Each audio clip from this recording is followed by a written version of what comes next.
Right.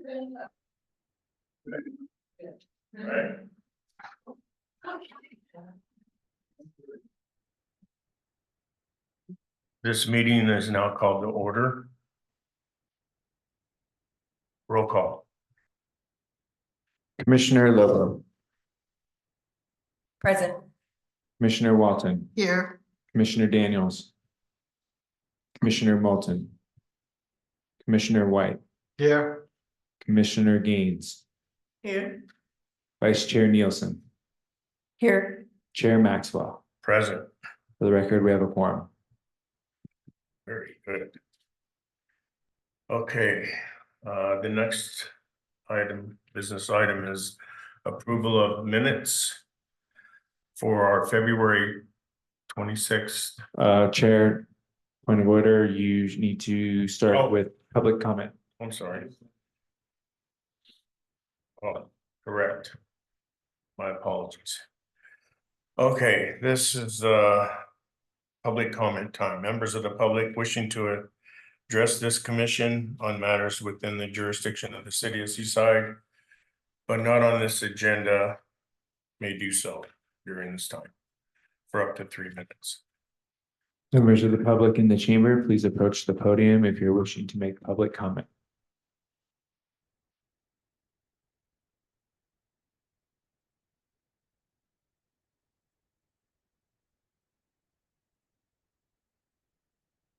Nobody's coming forward, so we'll say public comment is now closed. Okay, now it's time for approval of the minutes of our last. We can do one meeting at a time or two, if you prefer. I move that we approve the minutes from. What do we approve? February 26th. And March 18th. Second. Okay, it's been moved and seconded to approve the minutes from our previous 2 meetings. Chair, for the record, We didn't have a meeting last month, which was March. right? But it does say on here. Oh, the beginning minutes, okay. Right. Yeah.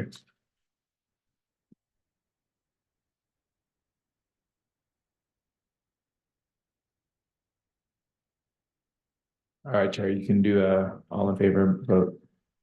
Okay, all in favor of the motion? Aye. Aye. Opposed? Hearing none, the motion carries. Okay, review of the agenda. If there's any items that arose after the 72-hour posting deadline, this is the point in the meeting where a vote may be taken to add the item to the agenda. A 2/3 majority vote is required. Does anyone have anything to add? Okay, seeing none, moving on. Business item 5A, receive update from FOSBA. Hello, I'm Jeannie Reese, and I'm here to talk about some of the things that FOSBA has been doing since the last time I reported to you. So that's been since November. And I think we have a presentation so you get to see pictures.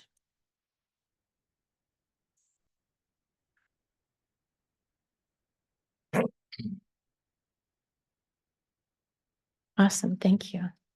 Okay, so I just thought I would remind everybody of the goal of FOSBA to create community unity and civic pride and through volunteering.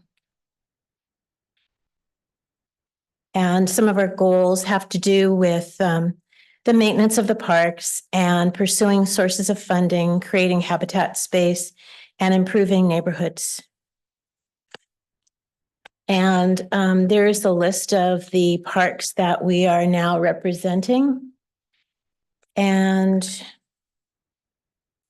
going on to like, what are we doing now in parks? So mostly we are weeding. That's like kind of the big thing right now. And putting in mulch. The planting is kind of over at this particular point. And so that is the big activity. And there's so many weeds because of all the rains. It just is, everything is flourishing. The native plants are flourishing, but the weeds are flourishing as well. So we're doing a lot of mulching, and mulch suppresses weeds. And so when we have an area that is like a really large area, we do sheet mulching where we put, cardboard and water and just put lots and lots and lots of mulch on top. And that really has helped a lot. And so that's what we're going to continue to do. And another really big thing right now, especially over the last, I'd say 2-3 months, has been water control. We've tried to create berms and swales so that the water doesn't go into the sewer system, that it stays with the plants. And so that's kind of a big thing to, kind of herd the earth and the mulch so that it is the most beneficial to the plants.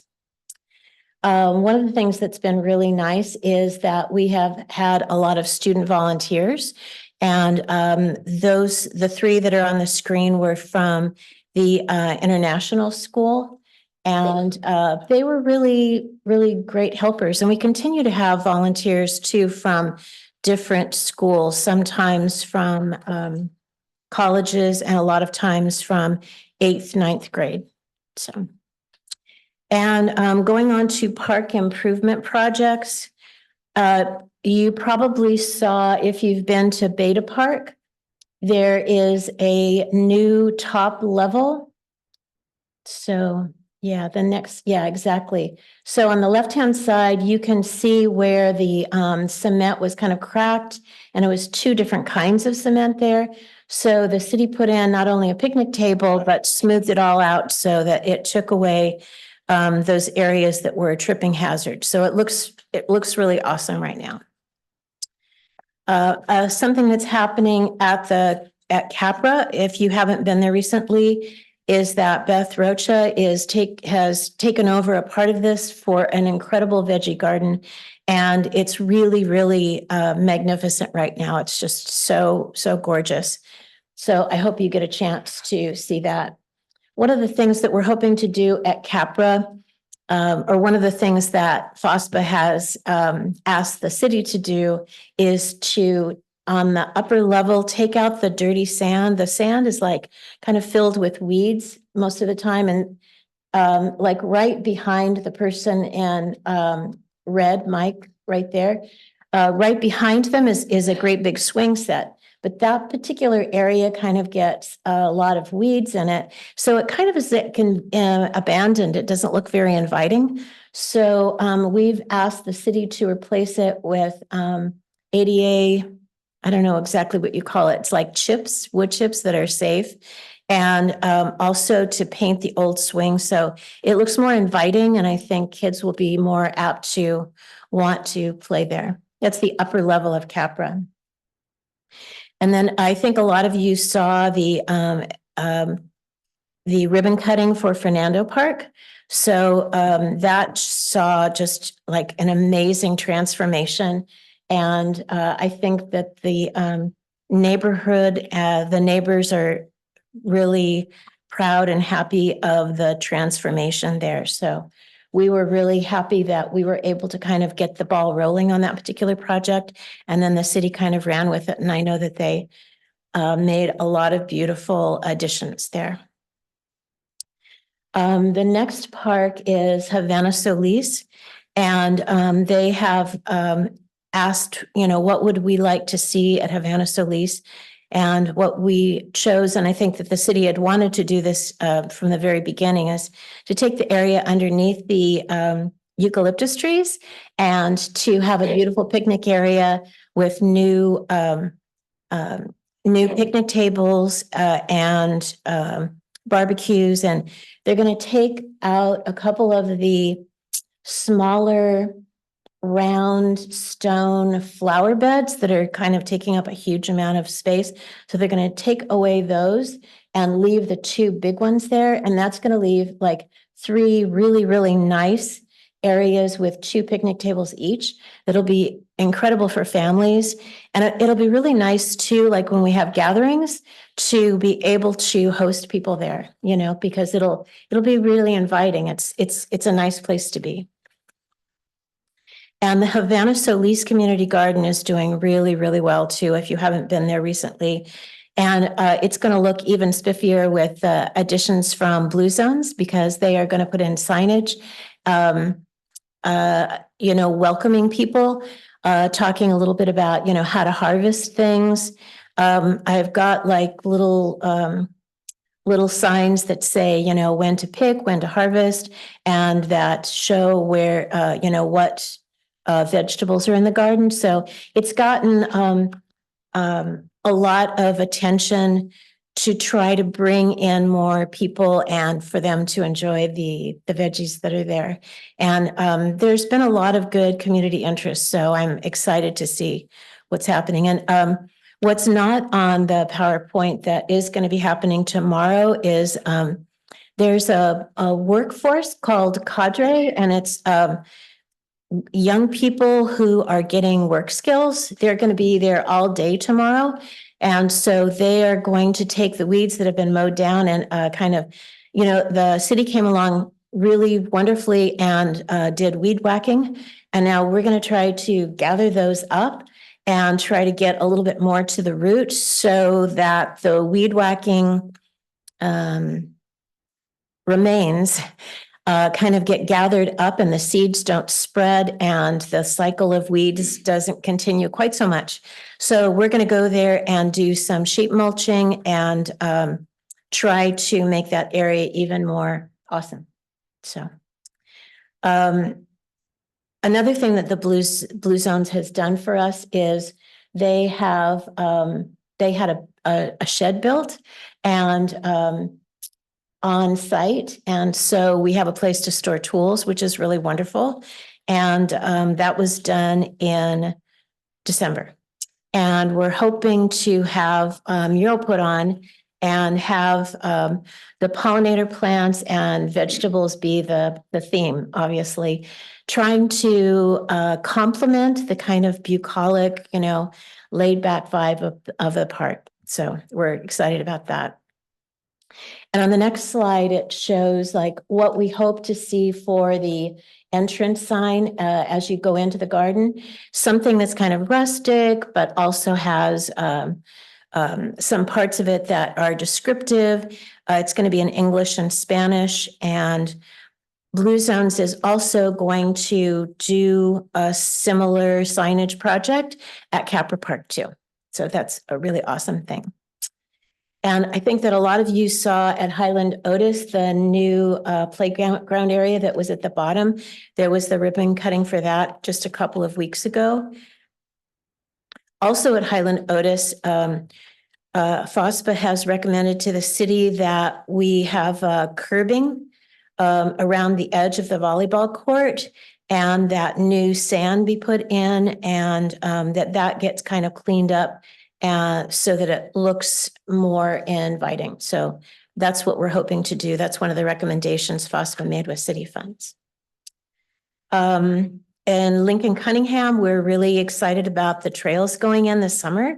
And so we're looking forward to that in later this summer, like July, August. And we took on Martin Park last year.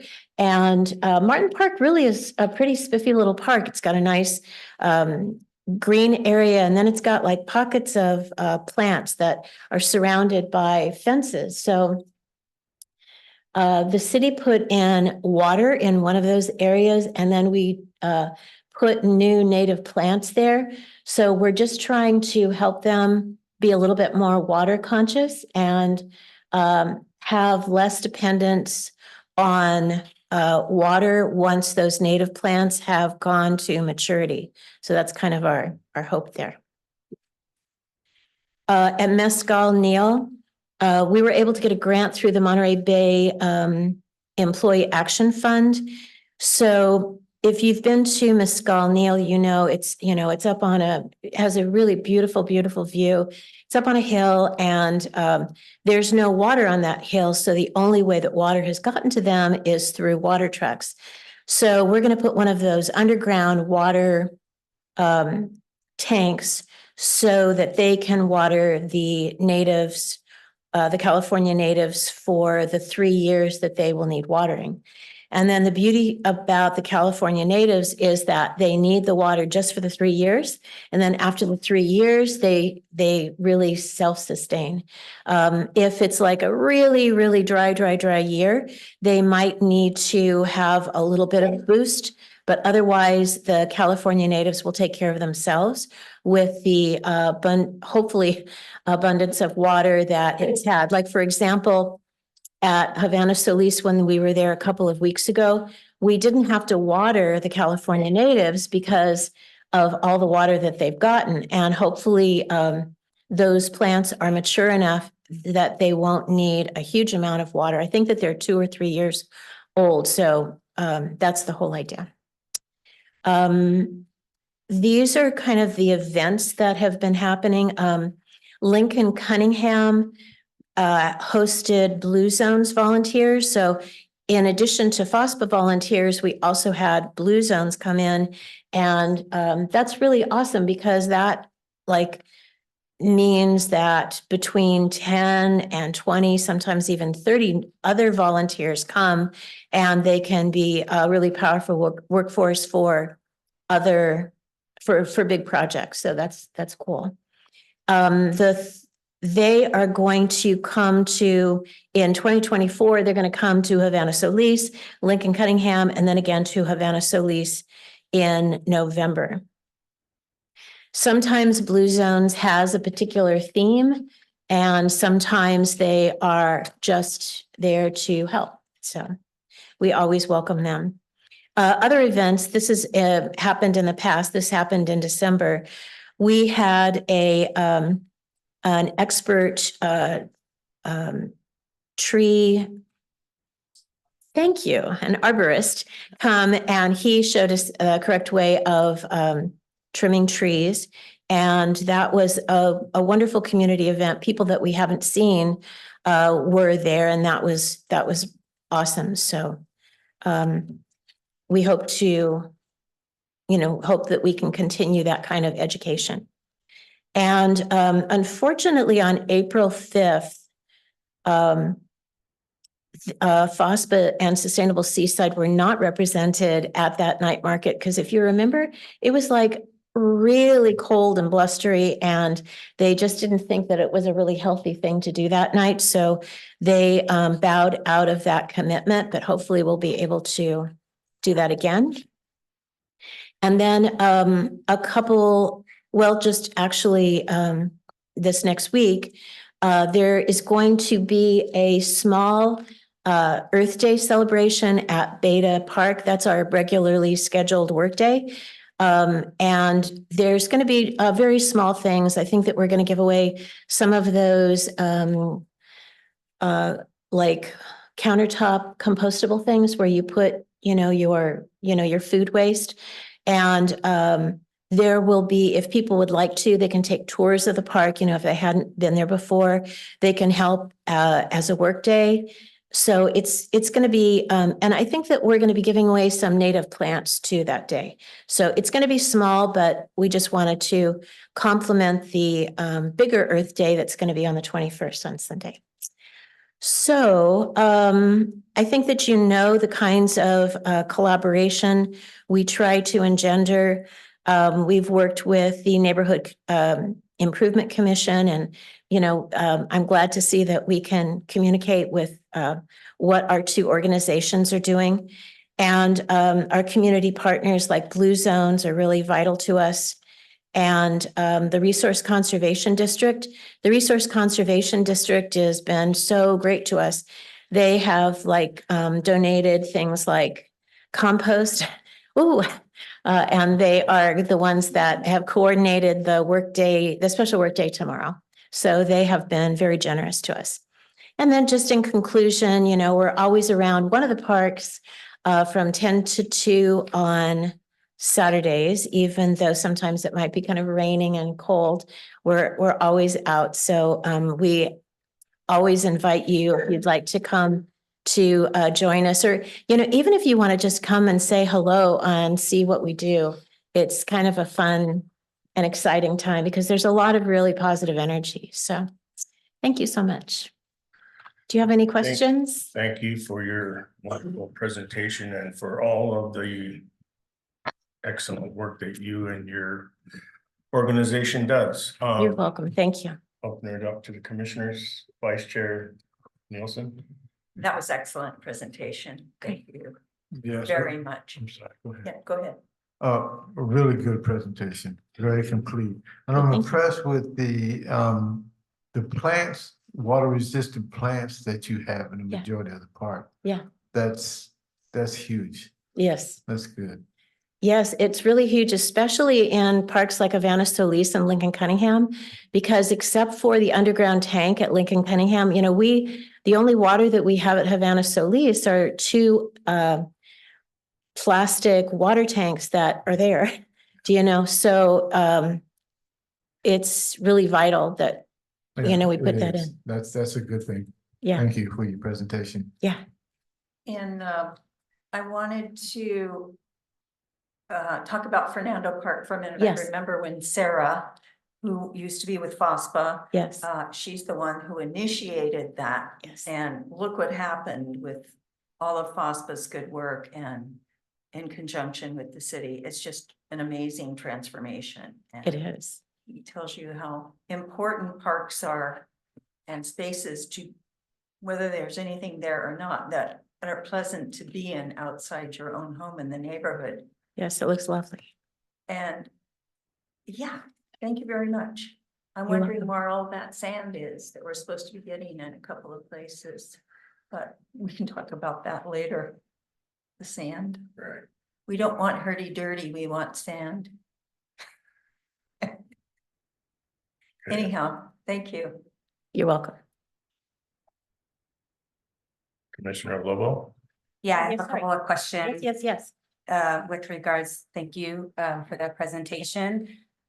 When we talk about sheet mulching throughout the parks, is that something that originated in Havana and then we noticed that it was working out really well there and then we started implementing it on other parks? Or is that just across the board staple? What FOSTA does is begin with the sheet and then the mulch above it so that it retains water to the native plants. But are we doing this with other non-natives, or is it's just a method that we've decided? You know, Havana Solis is maybe the first one that I remember in a large space, but I know that it's been done before. It's not new.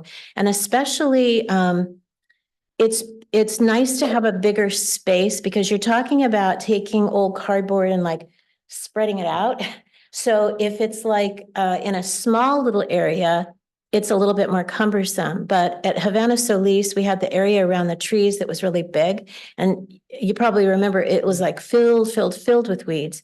And we were able to really curb the weeds by doing that. And then we've done it in a lot of other parks since.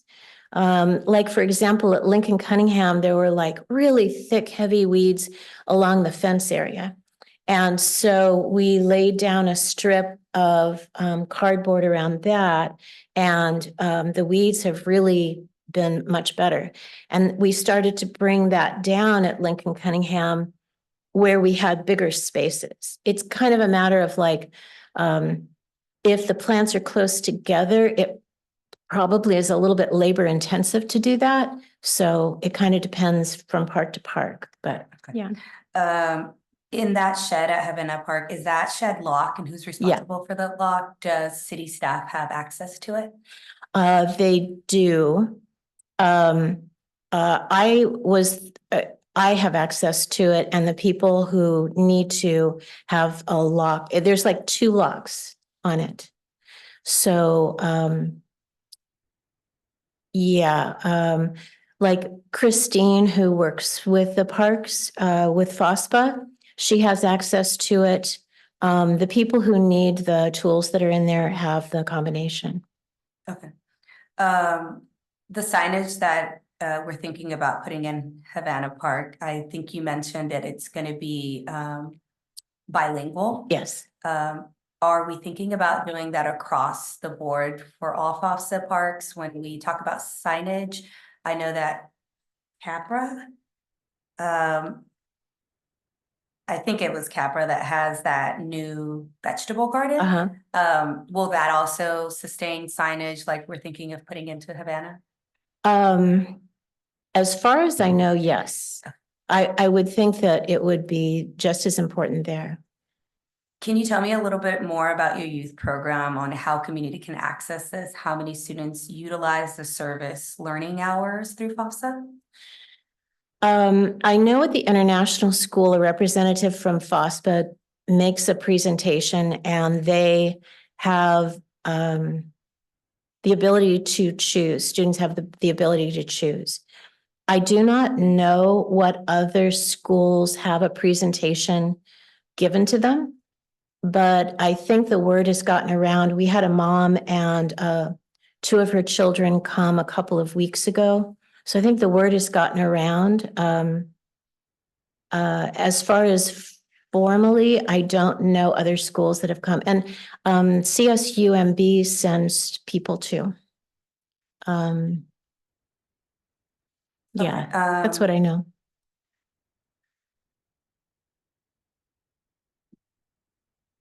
For the water tank, when do you anticipate that going into Mescal and Neil? You know, at our last meeting, we didn't have an answer, so I'm hoping that this month we will. I think the last thing that we heard was that they're gathering the parts for it because it's not just the water tank, it's the solar powered battery and it's the pump. And so a lot of little parts need to come together so that it is useful. Has there been other parks identified as needing water? And does FOSTA have a list of that? And Yeah. We are hoping to put another underground tank at Lincoln Cunningham. You know, Lincoln Cunningham is like the size of 5 parks. And so it's gotten a little complicated because now you have the pathways coming through and the bridge. And so ultimately we would love another underground tank on the other side of the park, actually kind of close to the bridge. But we've kind of put that on hold because of all the construction that we anticipate. And we would like also an underground tank at Havana Solis as well. And I know that the parts have been ordered, but again, we're kind of waiting just a little bit on that and to see if where that might be most beneficial. May I step in for a second, Commissioner Lobo and Jeannie? Actually, these are questions you should be asking Public Works, not FOSPA. no, But we brought up. let me clarify myself. The questions that are asking are the recommendations that we're getting from FOSTA, not whether they are having to do this work or not. So the questions are just directly of the recommendation FOSTA has for this commission so that we can take that into consideration and then take it back to Public Works. But there are details here that only Public Works knows. And I'm just asking for the pointing that recommendation out. of what do you see with Needing. Representative FOSTA of what tanks will make you see that we need? And I'm pretty sure that they've recommended this to Public Works, but I'd like that because we are discussing our work plan this meeting. So it'd be nice to recommend that so that we can see that through and not have to put pauses because of construction coming down the pipeline. Maybe there's 3 other ones that don't have construction and we can focus on those.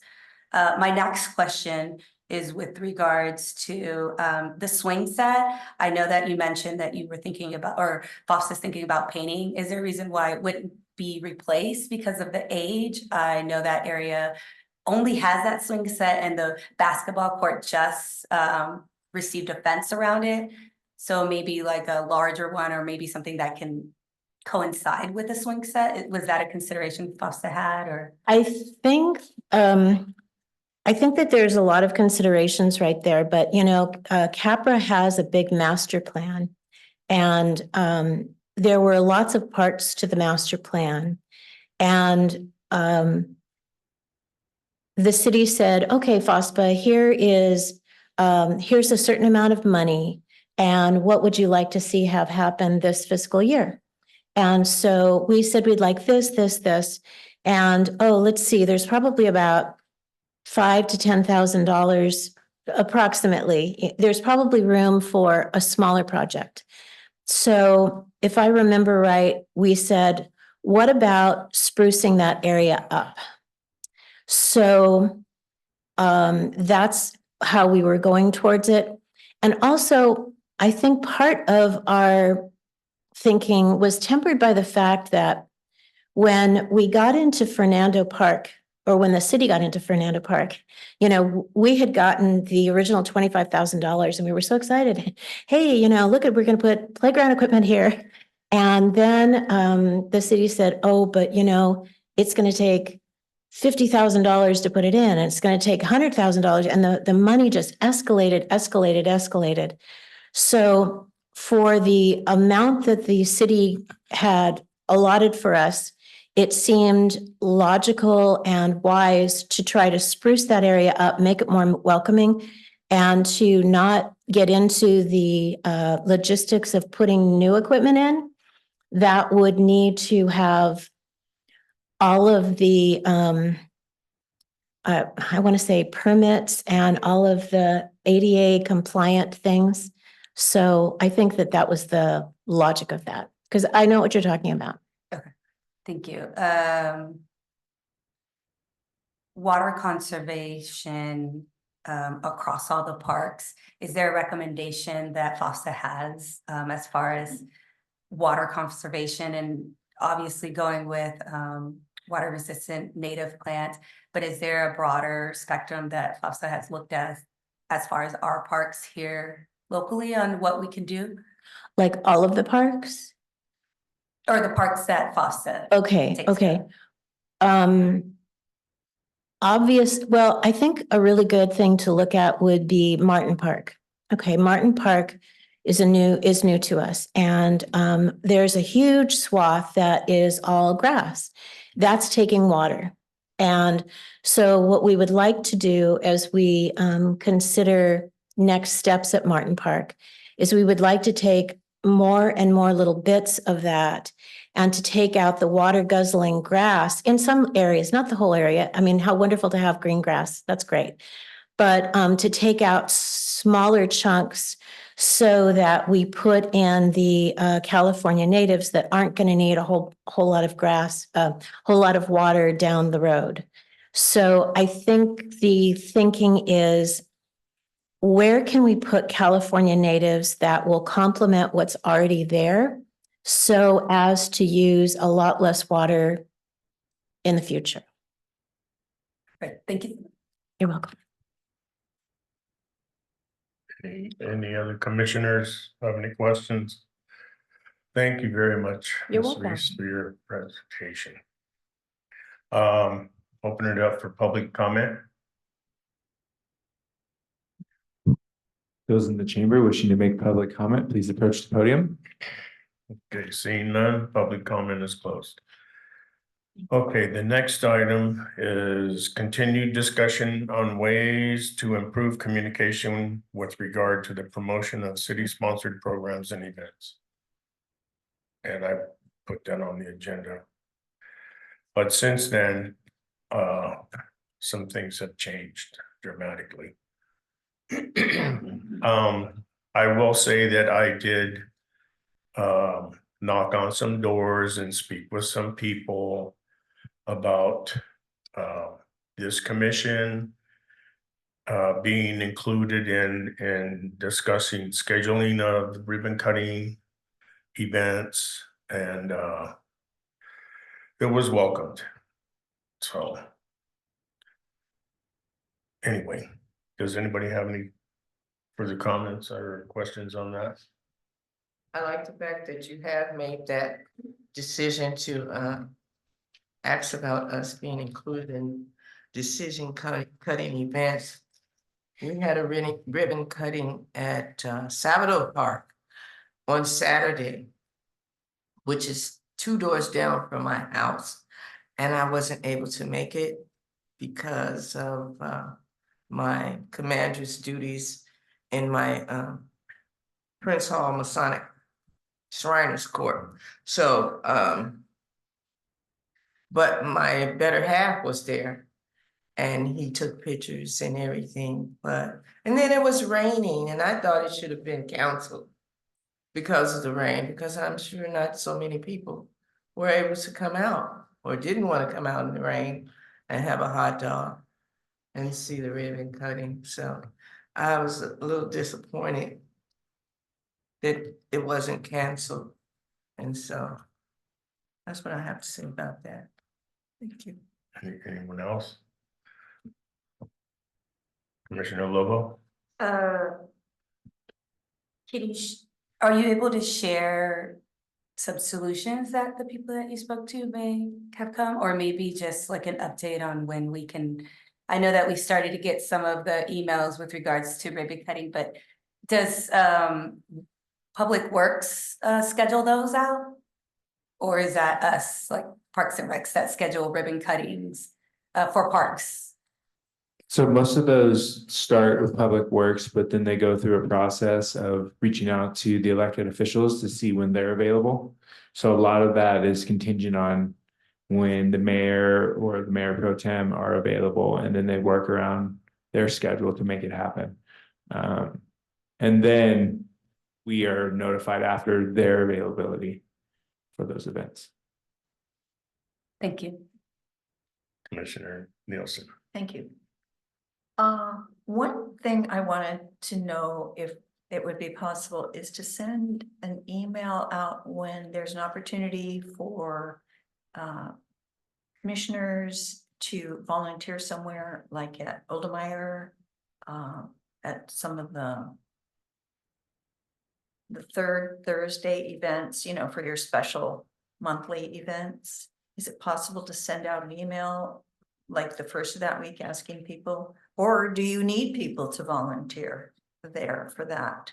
Or some other things that we might want to, that would be nice to be reminded of, so that we don't have to, you know, I've missed a couple of them because I forget about them and I don't pre-schedule them a lot of times. I do when I'm reminded of them, but other than that, it's kind of hit and miss for me. But it just would be nice to get that, hey, we're having our St. Patrick's Day, and if anybody wants to come down and volunteer.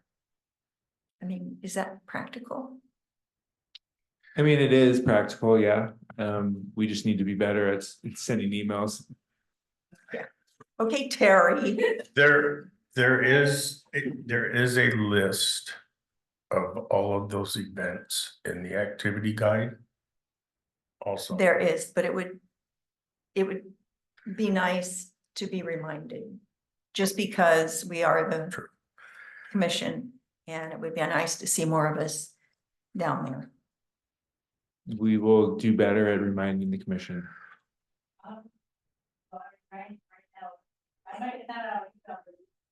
It's 3 days away.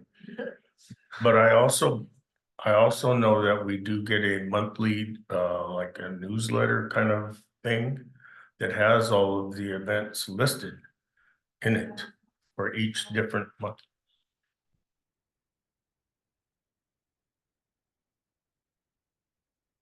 Okay.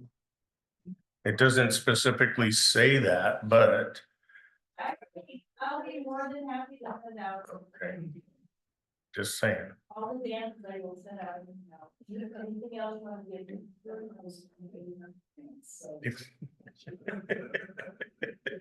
Jeanette says she wants more emails, Terry.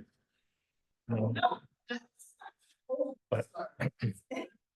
Okay, Commissioner Walton thinks that each commissioner should be self-governing. And if we get that information, we don't need to add to staff to ask us to be reminded. Here. Thank you. Commissioner Lovell.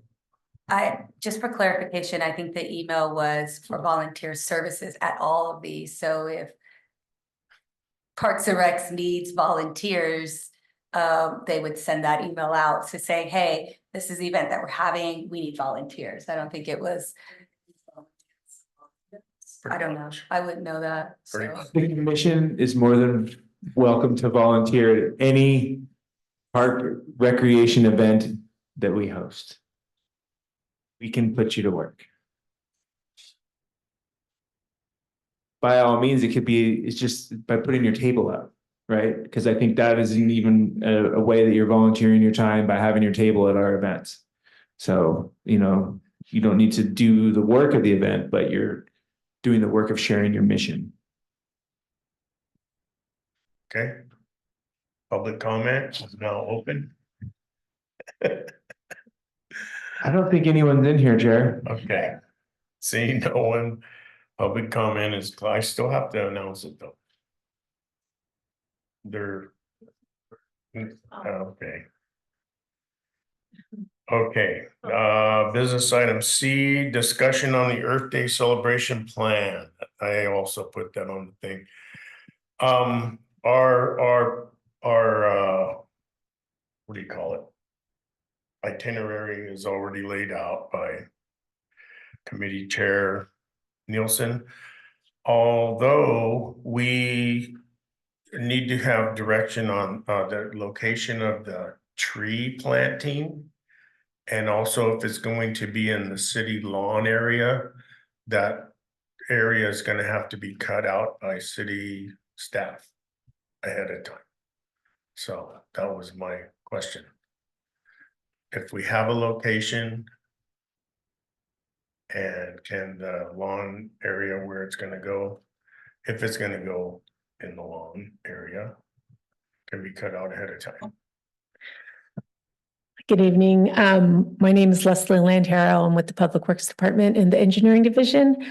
So what I'm understanding is that on Earth Day, you're going to have tree planting at City Hall in a specific location. Well, go ahead, Commissioner. Sorry to interrupt, but I have communicated with Monty and I discussed planting.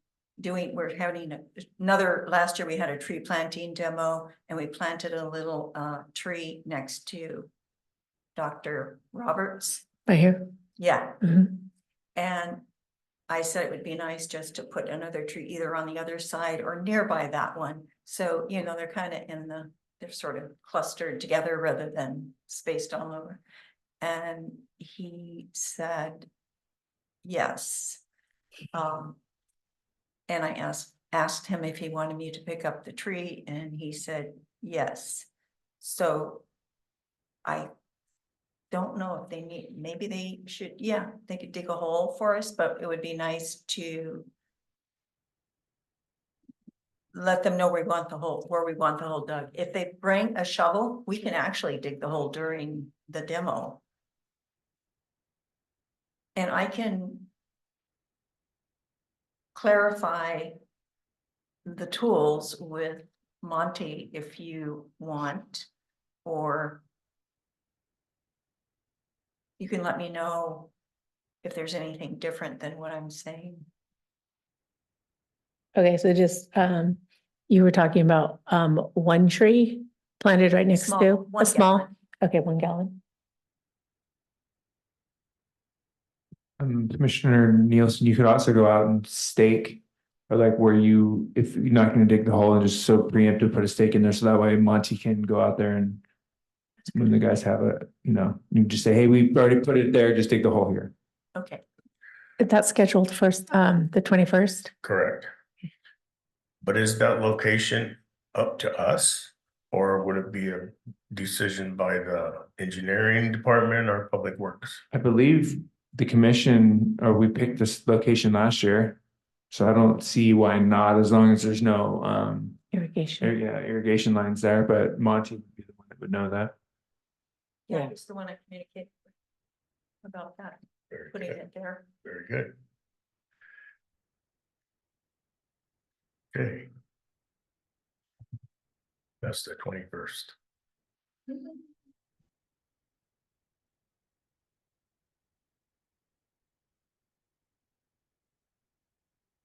Okay, anything else on this?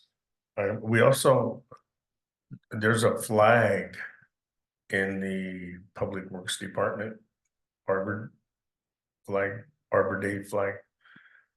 That Dave Fortune mentioned that we already have one, so we need to have that for the flag raising on Okay. that same day. Right, We have. correct. You guys have it? The mayor and the council approved it already, correct?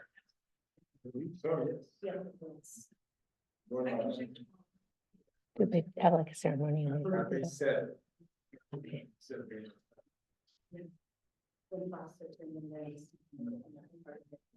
Okay. Flag raising.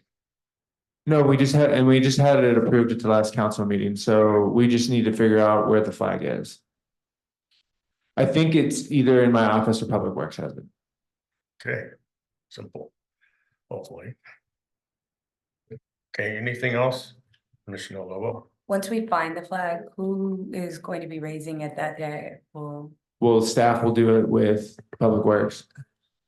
So Public Works will set it up and then there'll be a ceremony to lower it so it can be hung and then to raise it at that time. Anything else? Sorry. The mayor is going to read the proclamation, and I asked him if he would raise the flag or have somebody else raise it. So that should be. I mean, it could even be someone on the commission. Want to do it? You would raise Hey, it? that's fine. Oh, really? Okay.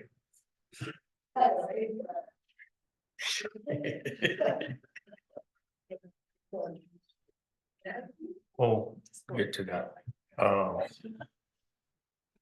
Calm down.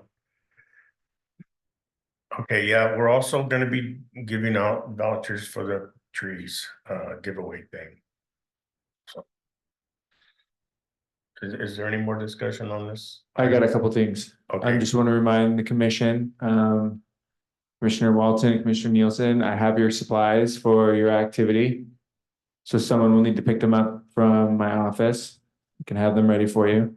Commissioner Lobo will take care of that. Commissioner Lobo is Okay. going to be responsible for that event. And then we also need to make sure that someone picks up the tablecloth and the stuff for the Parks and Rec Commission table. We have new swag and all that stuff that the commission can give out as well. So I think that'd be good. And we even got these little tree things that are seed pockets. So you can plant them, you can use them as an ornament, and then you could plant them in the ground and for wildflowers. So it's a cool little thing. So it fits in with Earth Day. yeah, okay, thank you. Is that it? Okay, public comment is now open. Public comment is closed, okay. Okay, this next item is kind of a redundant with B, but that's okay. Identify ways to have the commission be more involved in the planning for park ribbon cutting events in the future. And I think we've already gone over this, so. Okay, Well, Chair, if I may, would it be helpful that I don't know, Ms. Lantero, if when we are deciding these things, if we can, maybe the chair sits in on a meeting or something where we can bring them in just in advance so they are aware of like when the ribbon cuttings are, or even more of a like a heads up, like, hey, we are looking. I know we've done 3 over we'll have a third one, I think in 3 weeks this weekend, right? Yeah. I don't, we'll probably be a little bit farther out for our next ones, but like once moving forward, like maybe a month in advance notice, like, hey, commission, we're looking at doing these ribbon cuttings. Is there anything specific that you want to do at this ribbon cutting, right? Do you want to have an activity for the people that show up? Do you want to do this, do that? So that way it's more of the commission having a piece of something to do with that ribbon cutting. So there's maybe a little bit more interaction, where I think it's nice that we're out there talking, or Public Works cooking, hot dogs or whatever it is, but just to give the commission more of a say of something else that it's happening with the park, right? So I just want to make sure that, you're all involved. Commissioner Lobo. I know we talked about it and how it conflicts with schedules.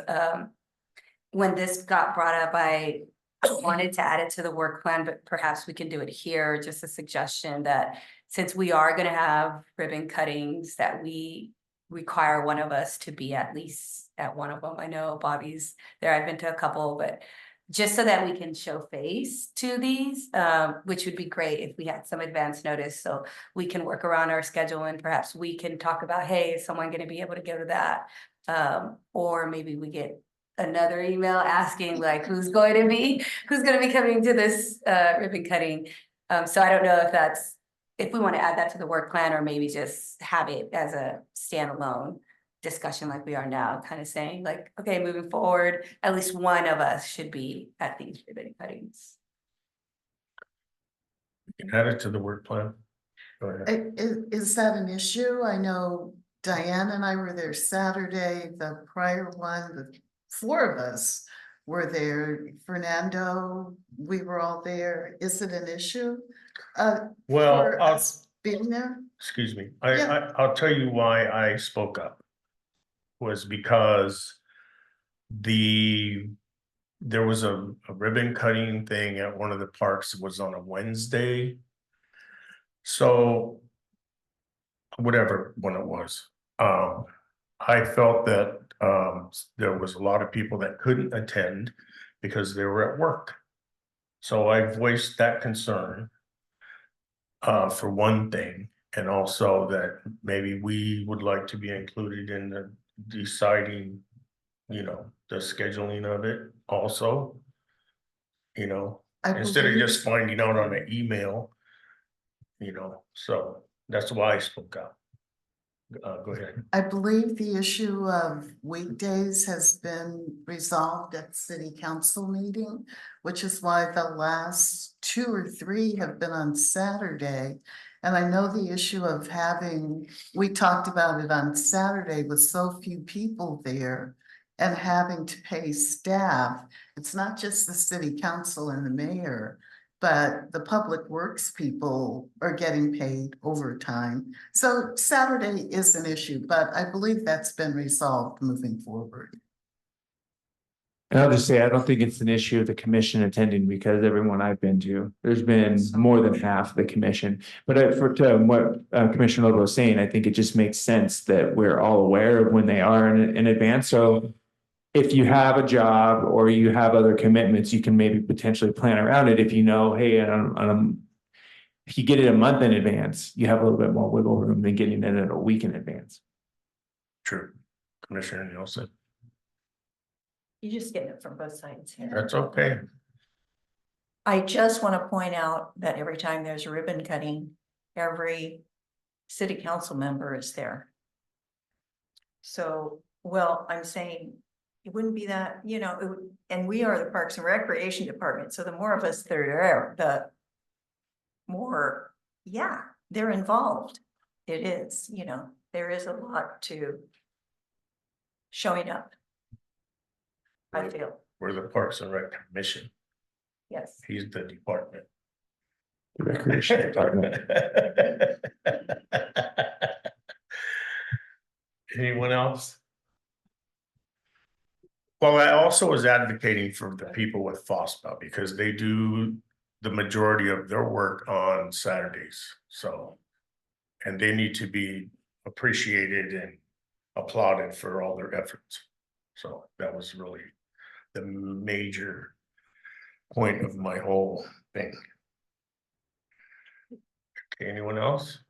Public comment? Seeing none? Okay. Oh, excuse me. This Go goes ahead. back to Commissioner Nielsen's request, but maybe you have meetings monthly, we can have an event calendar that's posted in here so you know what's coming up for volunteer efforts as well. I don't know how hard that is to do, Dan, but just put it in the packet of like the events to come for the following months. And then if you know, and if we know in advance, sometimes we don't know in advance when those ribbon cuttings are happening. Just to let you know, there is one for Catino Park this Saturday at 9:30. So it will be, it'll be announced tomorrow and on the website. So just to let you know. Thank you. That's a major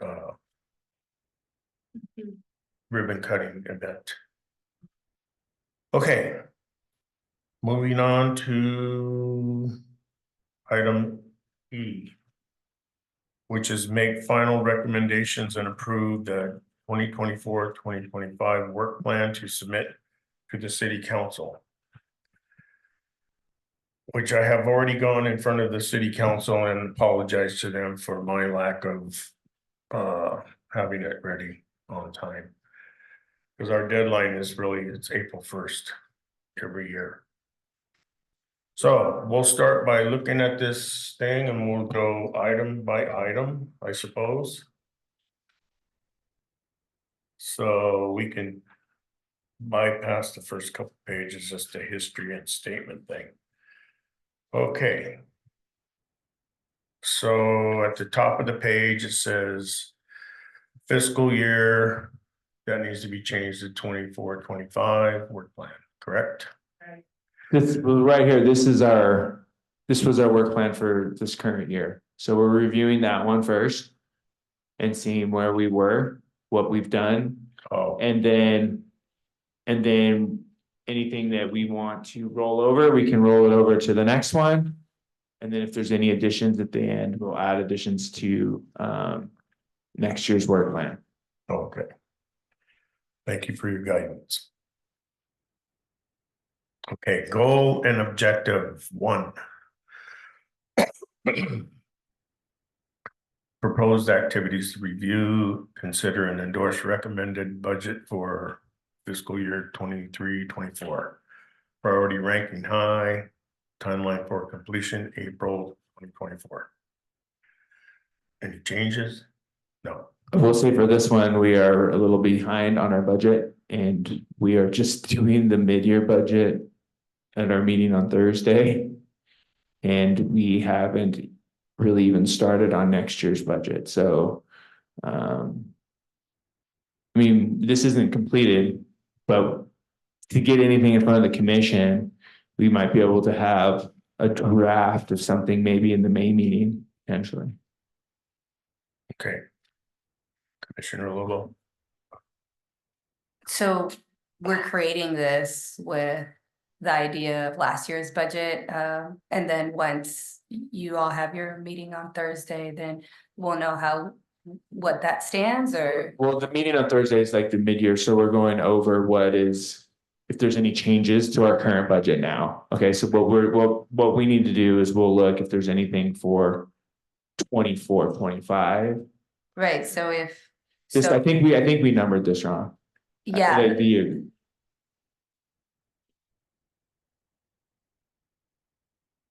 We have there's, I guess that would have been done because we would have recommended it for this fiscal year. So now we need to do it for next fiscal year. Right.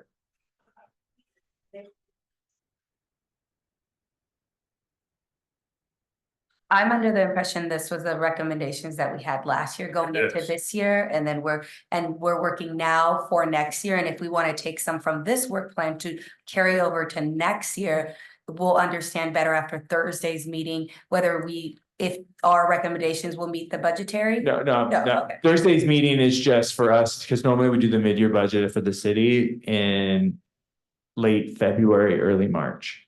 So we're behind on that aspect. So, which means that it pushed our preparation for next year's budget behind too, right? So what we're going to do is we start preparing for next year's budget. That's where any of the recommendations from the commission we want to add it to that budget. So hopefully we can, when we have 24, 25, we can add those ones from this work plan. Anything that comes in here, we'll try and incorporate those into next year's budget. Yeah, that's what I'm saying, Yeah. like, we're gonna give the recommendations, but are you gonna come back to us and say, hey, once we did the work, once we did our budgetary, it looks like we may not be doing this, like, is this gonna be brought back Yeah, with updates, since we're not having that piece now? yes. Okay, thank you.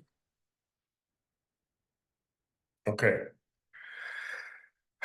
Item number 2. Why don't I just go through the item? I'll just say item number 1, 2, blah, blah, blah, blah, blah, and then commissioners, you can chime in if you have something that you highlighted or want to change. Okay? All right, moving on to our goal number 2. Okay. Does anybody have any, this? Commissioner? Minor, there's, for Terry's attention, typo of the, on item number 2. Says it on there, it repeats it. Of the awareness of the. So just delete one of the of these. If I can make a recommendation as we go through this, we'll say if it's completed, and then whether or not the commission can decide on if they want to add it to next year and keep it going. So that way we're hitting it all on one fell swoop, Okay. going through, and then we'll know if there's anything we need to take away. And then at the end, we can say, okay, now is there anything new we want to add? First one, was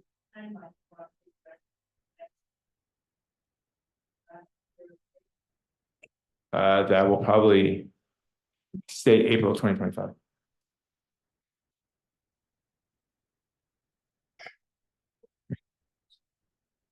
Okay, so item number 2. Did the grammar thing. Okay, our priority rankings high, keep it the same. Keep The this timeline for completion is ongoing. No changes. So for this one, because the city's social media tabling and events and collaborations, are we wanting to keep that? Because I know city council approved a new contract with communications as far as our website. Do we want to add that to work in collaboration with that third party to maybe? I would say just work with the city clerk's office because they're the ones who's managing that. Oh, okay, so then I would update that to include the city clerk's office. That's my only. We'll just add it in there, Terry, I'll take care of it. Well, I'll tell you where to put it. Okay, so item number 3. Seek grant funds. High and ongoing. Okay. Okay, item number. I'm sorry. Can I add to that, community foundation, which is the sanctuary, okay, funder, and that's my only recommendation. For For item grants. number 3. The Yes, Monterey Community Foundation? yes.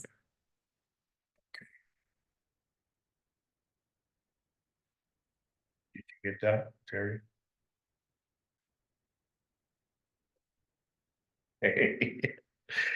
And that's high and ongoing, okay? Okay, item number 4. High and ongoing. No changes. This Commissioner Bobo.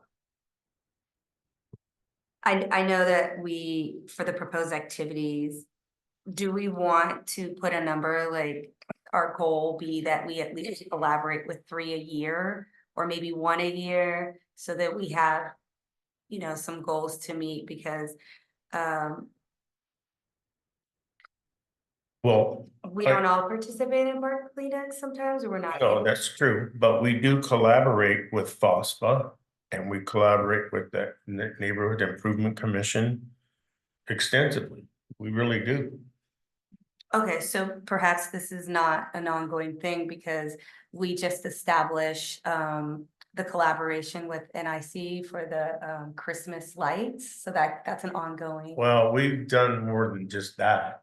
That was Oh, no, one that's- thing. No, I'm just saying that then if we met this goal, should we take it off and? No.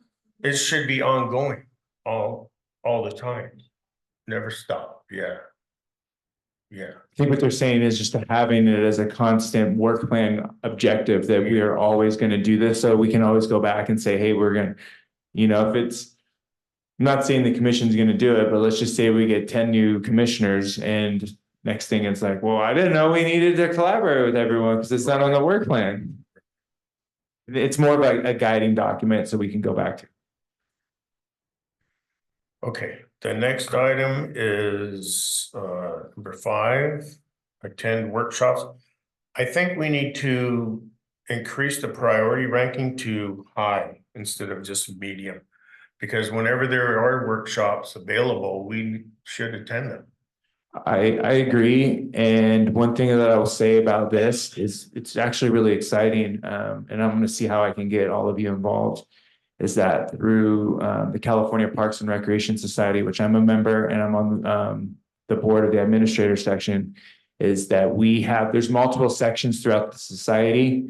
There's a rec section, there's administrative section, there's an educator section, there's therapeutic recreation, there's development and operations, and now they're starting one that's going to be more advocacy, that's focused on commissioners and elected officials.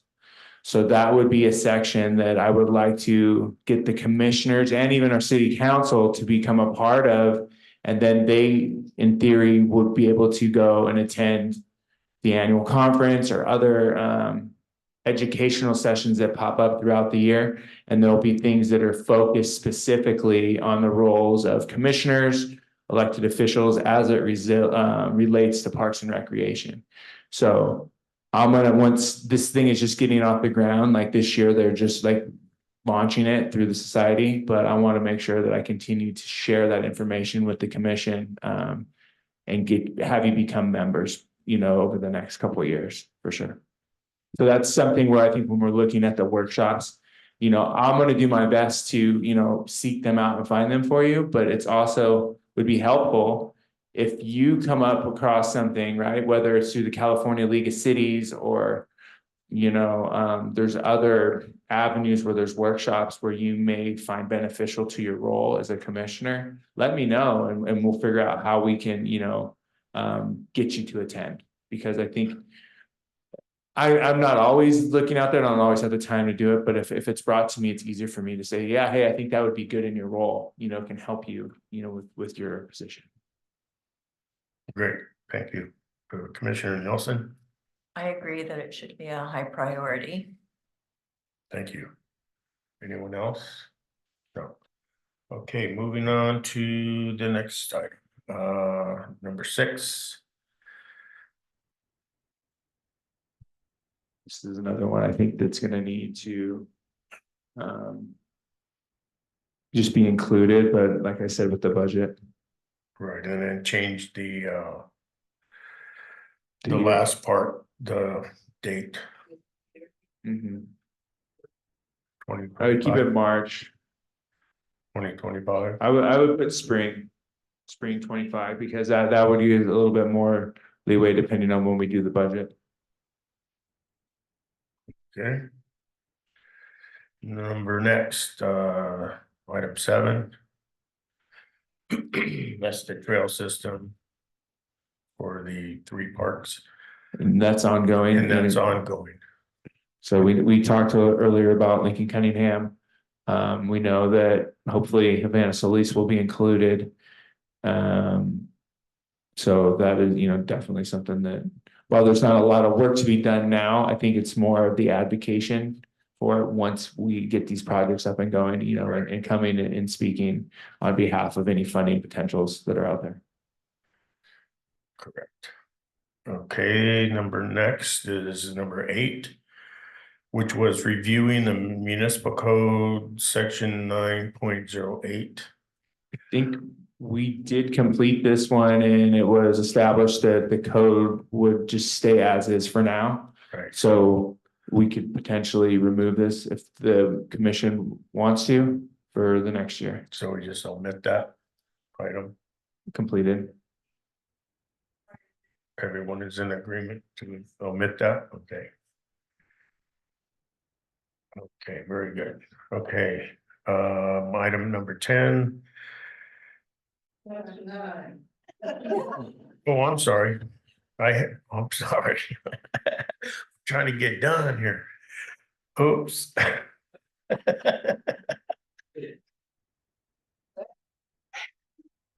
I had it crossed out, but that was part of the other one. Okay, number 9, I'm sorry. Blues in the Park collaboration. I think we discussed this at a previous meeting and we kind of have an idea, but I think it would be good just to keep it ongoing. Yeah. That's, Yeah, that was my question. I think that we should more tailor that to like us being there to participate or table. Along with that participation portion of it, but I mean, because once we become part of the ongoing conversation, like we still need a presence there. So So does the Park and Rec have a table already that's set up there? Perhaps we can. we do have a table, but we use it for a multitude of things. It's first aid and a variety of other things. So, but we could have an offset and just include the commission there next to us too. we've done that in the past. Not this last year, but in past years, we have. Well, Commissioner Walton? I think you need to be more specific about collaboration. Like, are you looking to participate in selection of the bands? Are you looking to have activities? What do you mean by collaboration? What do I mean by it? I'm just reading what it says. Oh. What do we mean by collaboration? I think if we go the route of maybe adding activities, having like a specific activity that the commission provides, whether it's one of the 5 weeks, something that we can kind of, put our hat on, like, hey, this is how we're gonna have a presence at the event. I think that would be a good, selling point, right? It's not, you're not committing to 5 weeks, can be committing to 1 week, and maybe that's the week, you hold a cornhole tournament or something that's going on in conjunction with the concert, so that there's some other piece there that the commission is responsible for. So, I have a question. How is the entertainment selected by what do you call it? The music, CDs or I have somebody that helps me, that has a long-standing history with the event, and I get firsthand knowledge of some top acts that would like to participate, and then I work with their band managers Commissioner Lovell. within the budget, and that's the hardest part, right? Because we have a very limited budget for 5 weeks of the concert series, and finding quality acts that are right around $2,500 to $3,500 is very, very difficult, especially now. We kind of discussed this before on the selection of music, and we talked about cultivating the performances that we do have because of those tight relationships and because it is within our budget. And there's some fan favorites in that lineup, but also opening it up to local artists that we talked about. And I know you had recommended us either sending you who those local artists are, but that was a way. Did we decide on that, or like how we were going to do that? Because I know it's like right now all the opening acts are all local, so we try and prioritize the opening acts as the local bands, and then the headliners, right? We want to get some draw because we know Blues in the Park, while it's a city based thing, there are people that come from all over the state for our shows, especially when we get some of those top headliners. Like this year we have Big Brother and the Holding Company. Like that is a big bill there, and we'll get people on that name alone that will come from all over the state for a free concert. So like, we really want to make sure that we can still have a quality show with some really top headliners, but then mix in that local flair in there too, to open for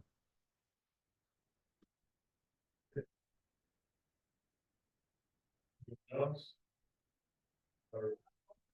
I think what we can tailor the wording for like we discussed on, participate in a one activity during the series or something, or let me think about it and I'll bring it back.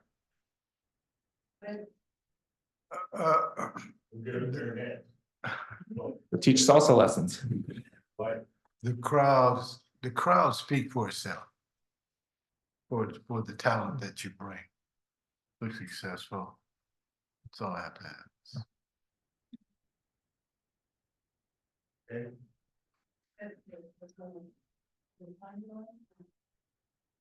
Ongoing. Ongoing.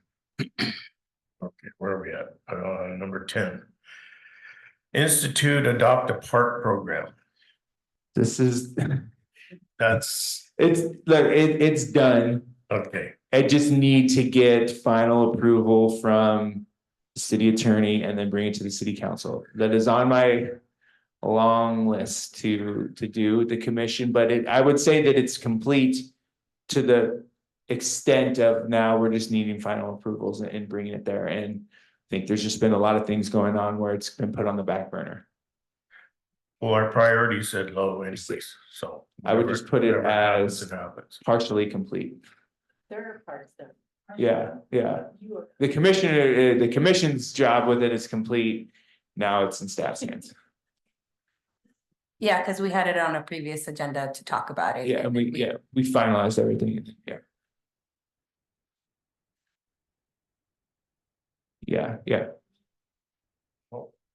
Okay. And I'll move it to the other. Thank you. Okay. Number 11. Work with environmental commission for tree plantings, but I would like to add on to that, also public works and FOSPA into that equation. Commissioner Lobo. I just have some concerns because we don't have an active environmental commission, so is there a way that we can get some contact information on those that are still active? I know that when we did have that combined commission meeting, it was like 2 or 3. I think there's 3 people on it right now. Yeah, and so maybe getting some contact information so that we can begin those discussions with regards to this. And I like adding public works. And FOSPA. And FOSPA to And I will say that I think that this is gonna end up being, I mean, obviously, we have it as ongoing. But right now, we're working on getting the trees. So they can be planted. I know, didn't you see the email from Dave? So I think it's in process somewhere once we identify the locations. Commissioner Nielsen.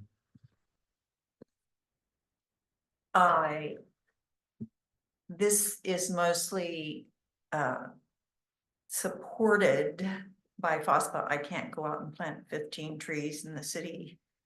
Apparently wanted to have locations of where the trees would be. And as it's turning out, it's too difficult for FOSPA or me myself to go out and find locations and send all that information. So then the Public Works Department can come and look at those locations to see if that's an okay place to plant a tree. It's become so labor intensive and scattered out that I don't think it's happening. When you would normally pick a location for a tree, would you just get the tree and then just plop it in the ground the day of? On whatever spot, or are you identifying a location ahead of time? Well, the first time, let's see, I guess we've only done it once, right? We did identify that, but things have changed in some ways with the person that I worked with in FOSPA to do that, and it's too difficult to figure all that out. Then it's turning into summertime and they don't want to plant any trees in the summertime. So I personally am not working on this at this time. So I don't know who, you know, if the city staff wanted to work on it and figure out where the trees should be planted. They can, but FOSPA is not really interested. I mean, they want trees, but they don't have the time right now to go out and figure all that out. Before, yes, we did send, but we only had like 15 to 30 places to put trees, and I think we made plans for like 15. But we had more leeway before, and it's honestly the negativity, I felt like it was a negative. We just can't go out and plop trees in the ground. I mean, I just don't feel like there's cooperation in a way that feels like, yeah, it's great you're doing that. And it's demotivating.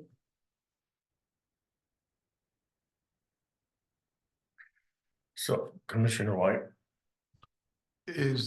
So there isn't a committee or a group that goes out and makes these decisions?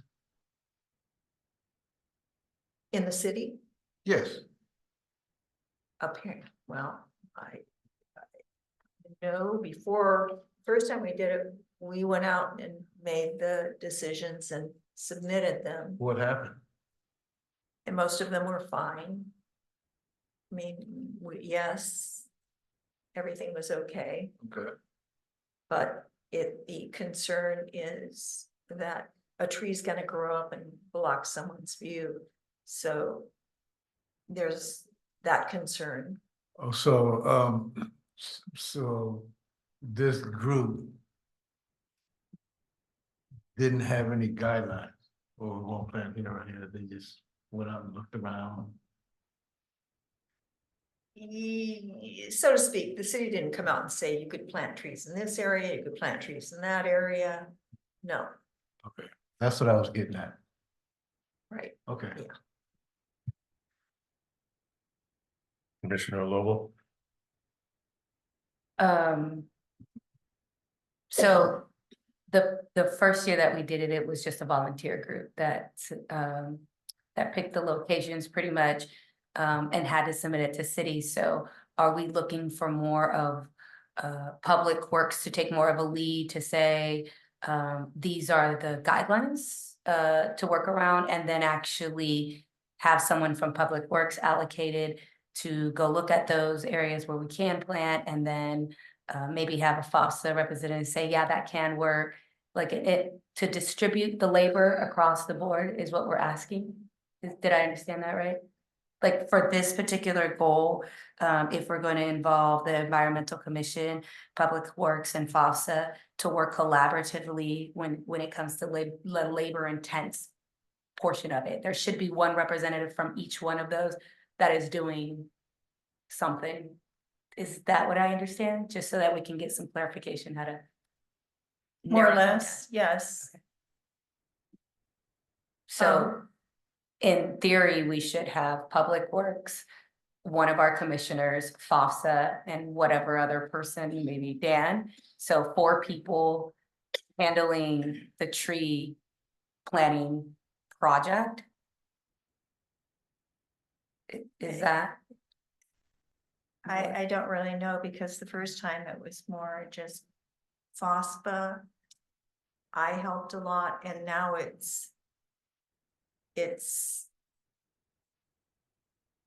feels like there are too many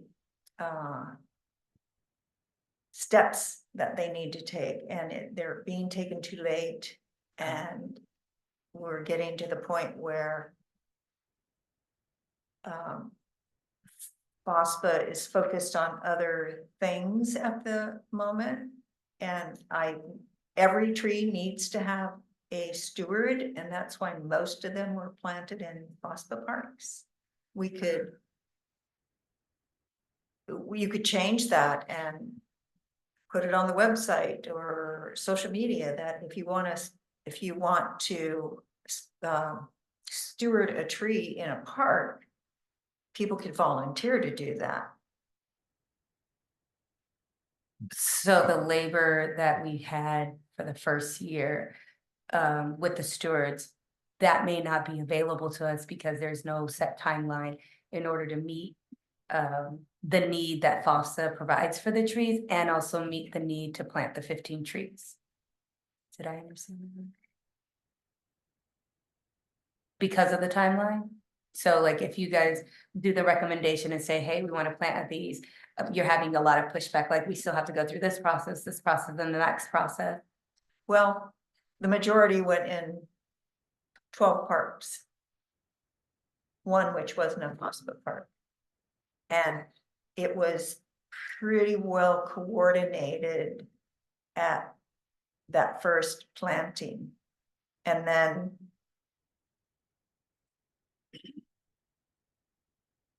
it was difficult, there was difficulty with NIC and getting all that straightened out, that yes, there was money for trees in the parks for people who could steward them, not just the tree giveaway. So that was a delay.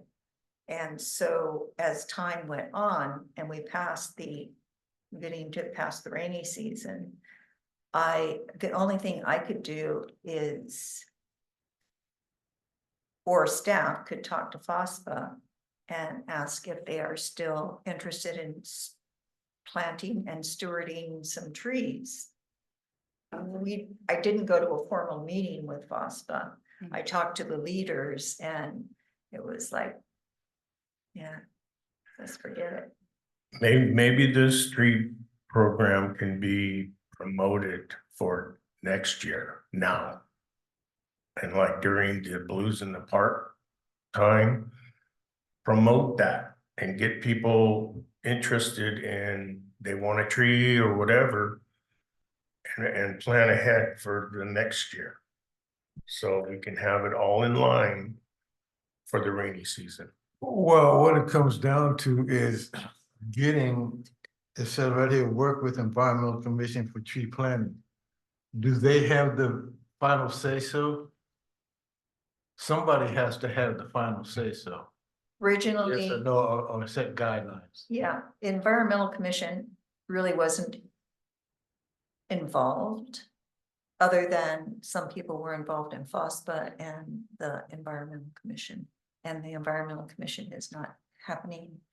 And some of those, there's not really a connection now with. Okay, that's my point. But I think ultimately it is the public works, the city public works that decides where trees go, like in parks and what have you. So, Okay.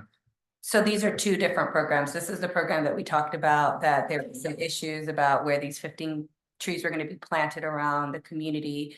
And we did it the first year and we had FOSTA steward the first year, but talking about the second year, which is right now, the current year, because there's no like lead, there was no really communication about timing, when FOSTA was available, perhaps the city wasn't.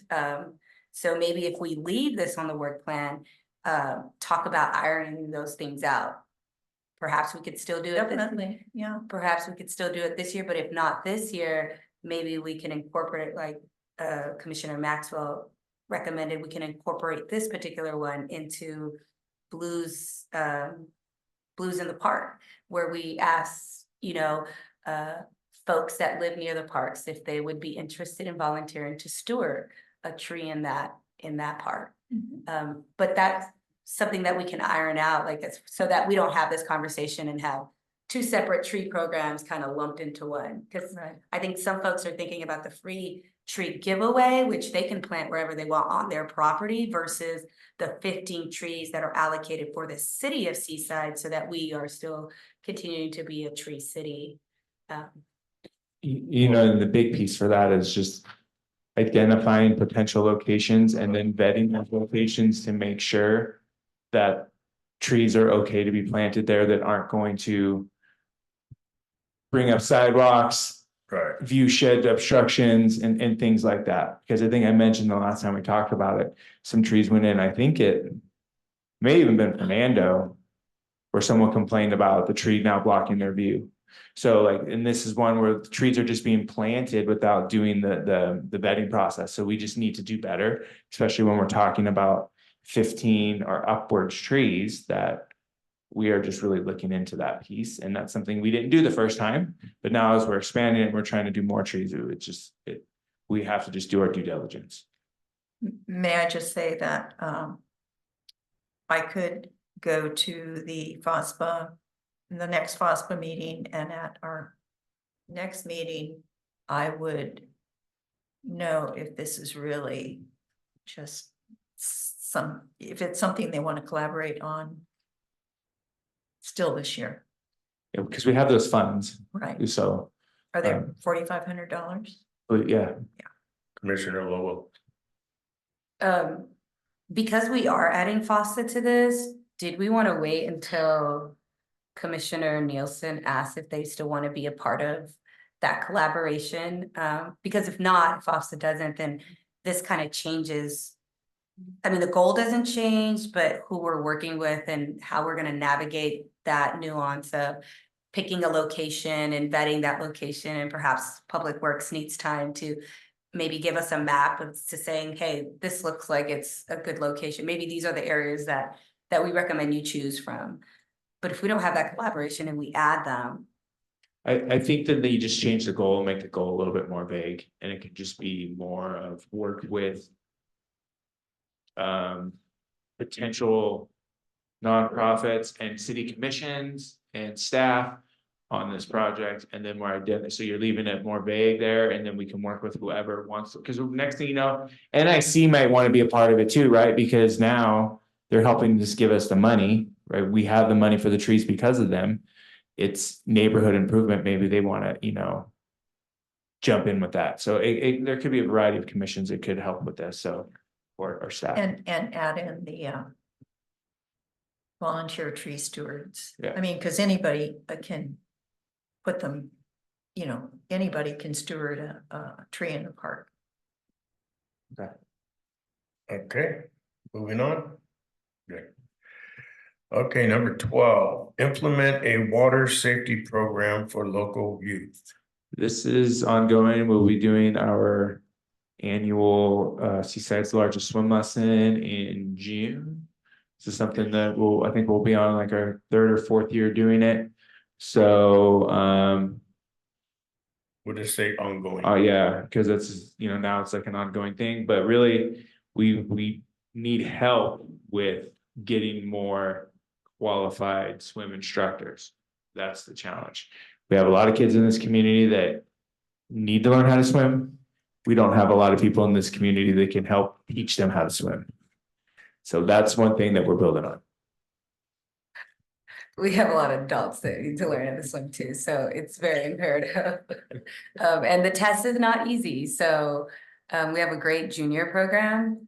So I know that we've gotten some good candidates from there, but I'd really like us to have more of a targeted plan on how we can deal with that, because I'm one of those active persons that go swimming with my children, and I'm there, and I'm one of those adults that need to learn how to swim properly too. But it sucks when we don't have the staff. I think the adult lessons still run pretty frequently, so you're free to join those ones. True. So yeah, I'd really like to kind of nail down on this one so that we can maybe help with that, getting lifeguards here. I know we service a lot of swim teams, perhaps maybe when they're home for the summer. It's just a different world right now, and we get guards. They come in and they say they have open availability, and then as soon as they start working, oh, by the way, I have this, and this, and I'm not available, right? And we need them, we need them to guard the pool, but then the goal is to transition them into teaching swim lessons and become WSI, right? We've probably cut the amount of classes we have and the number of kids we can allow in our classes substantially since we've come back from the pandemic, and we just haven't been able to get them here. And I know that this isn't a seaside problem. This is a nationwide problem. And we are just not as fortunate as other cities that have more of a pool of people that they can pull from, right? We don't have a lot of population here. Whereas if we were in San Jose in that area, there's more people to pull from where you can kind of make do. So that's kind of what our challenge is. And I'll say Monterey is struggling with it. Any place that really is operating a pool right now is, hopefully we get our guards to come home from the summer and we'll be able to kind of ramp it up a little bit. But we have hired a few new ones over the past couple weeks.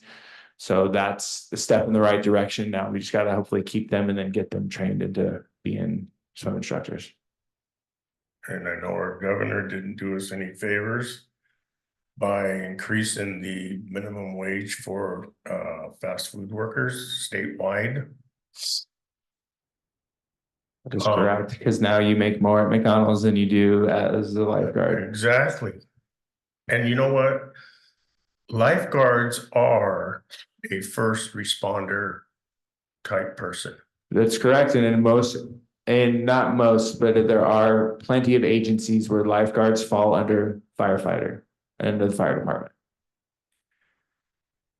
Well, maybe that's what we need to advocate for, the status of their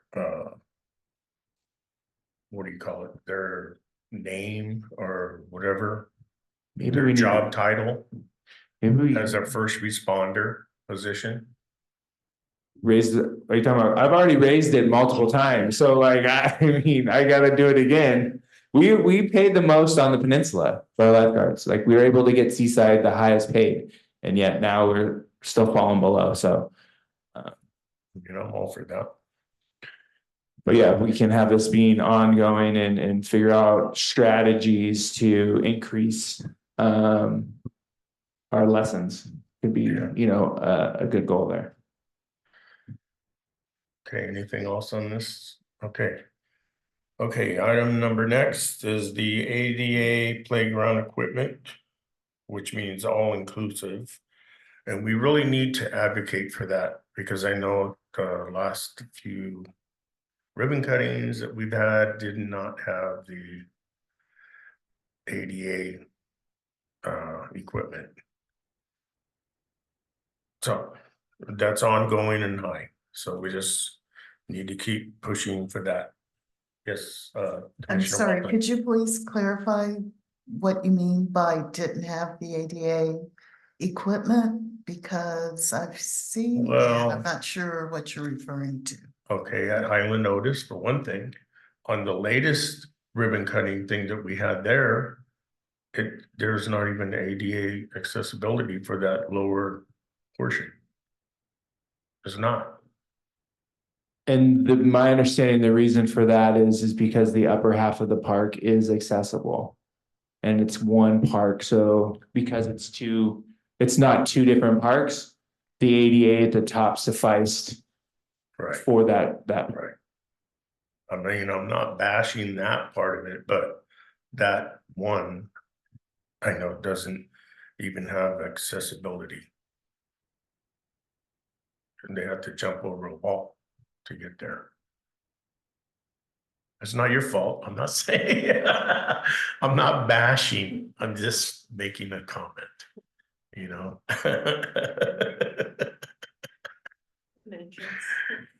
Okay. But we really do need to, in the future, promote that. Okay, any else? No, okay. Irrigation for parks, number 14. This is medium and ongoing. I think that goes back to what Ms. Reese was saying about the the water tanks above ground, or below ground or whatnot. So however, the commission can help advocate for FOSPA to, increase their on-site water capacity, or however that would work. That could be something I think you discuss if we're looking at, the budget and things like that, advocating just for money towards FOSPA for those parks. Commissioner Lobo. For this one, just to go back with the underground and above ground water tanks. If we can put this as high ongoing, and then take in FOSSA's recommendations for us to begin talks about when NIC brings down that allocation of money, have that be one of our recommendations. I know we struggled last year a little bit about what we wanted to do and how we wanted to kind of tailor what we were going to ask, but prioritize that because water is such a need. And we're going to be renovating and doing so much work throughout the parks. If we could start thinking about some of these costs being taken up by the NIC in the future would be really nice. So I'd like to. Good point. Yeah. Yes. I agree. Does everyone else agree? Yeah. Very good. Okay, moving on to number 15, which is community garden, it says, but I think we need to put gardens because there's one at Capra and also Havana Solis. And I think we need to change that to high and ongoing. So. Is there more of a focus that the commission would want to do with these gardens? Because right now, I mean, the way it's just like work on the garden, and we know that one of our commissioners is one of the garden stewards over there. But so we know that he is going to be taking probably the load of this task, but what else is there that commission? Perhaps we can start utilizing some of our budgetary items to try to provide equipment or things that some of these gardens may need. Maybe we can provide some seeds for gardens. I know Miss Jeannie always is looking for new plants at Havana.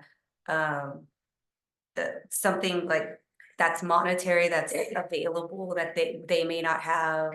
Maybe additional gloves for work days that can be kept in the shed. Yeah. Could be more of support, ongoing community garden stewards and activities.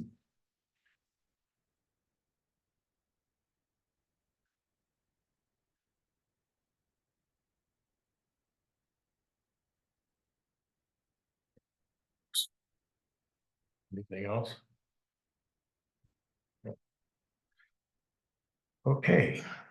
Number 16 is the Wheeler Street tennis courts and pickleball. Well, this will be getting taken care of every item except for the porta potty by the end of the fiscal year. And I think that then we could probably just take this one off because it will be theoretically completed. And at this point, I don't think a porta potty will be up there because of the concerns of the residents. Okay.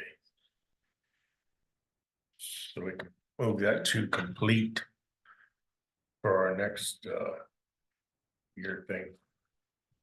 Okay, moving on to then. But you can just put completion date expected in, June of 2024.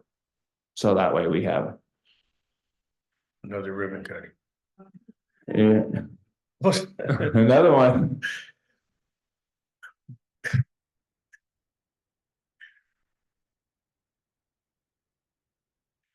Okay.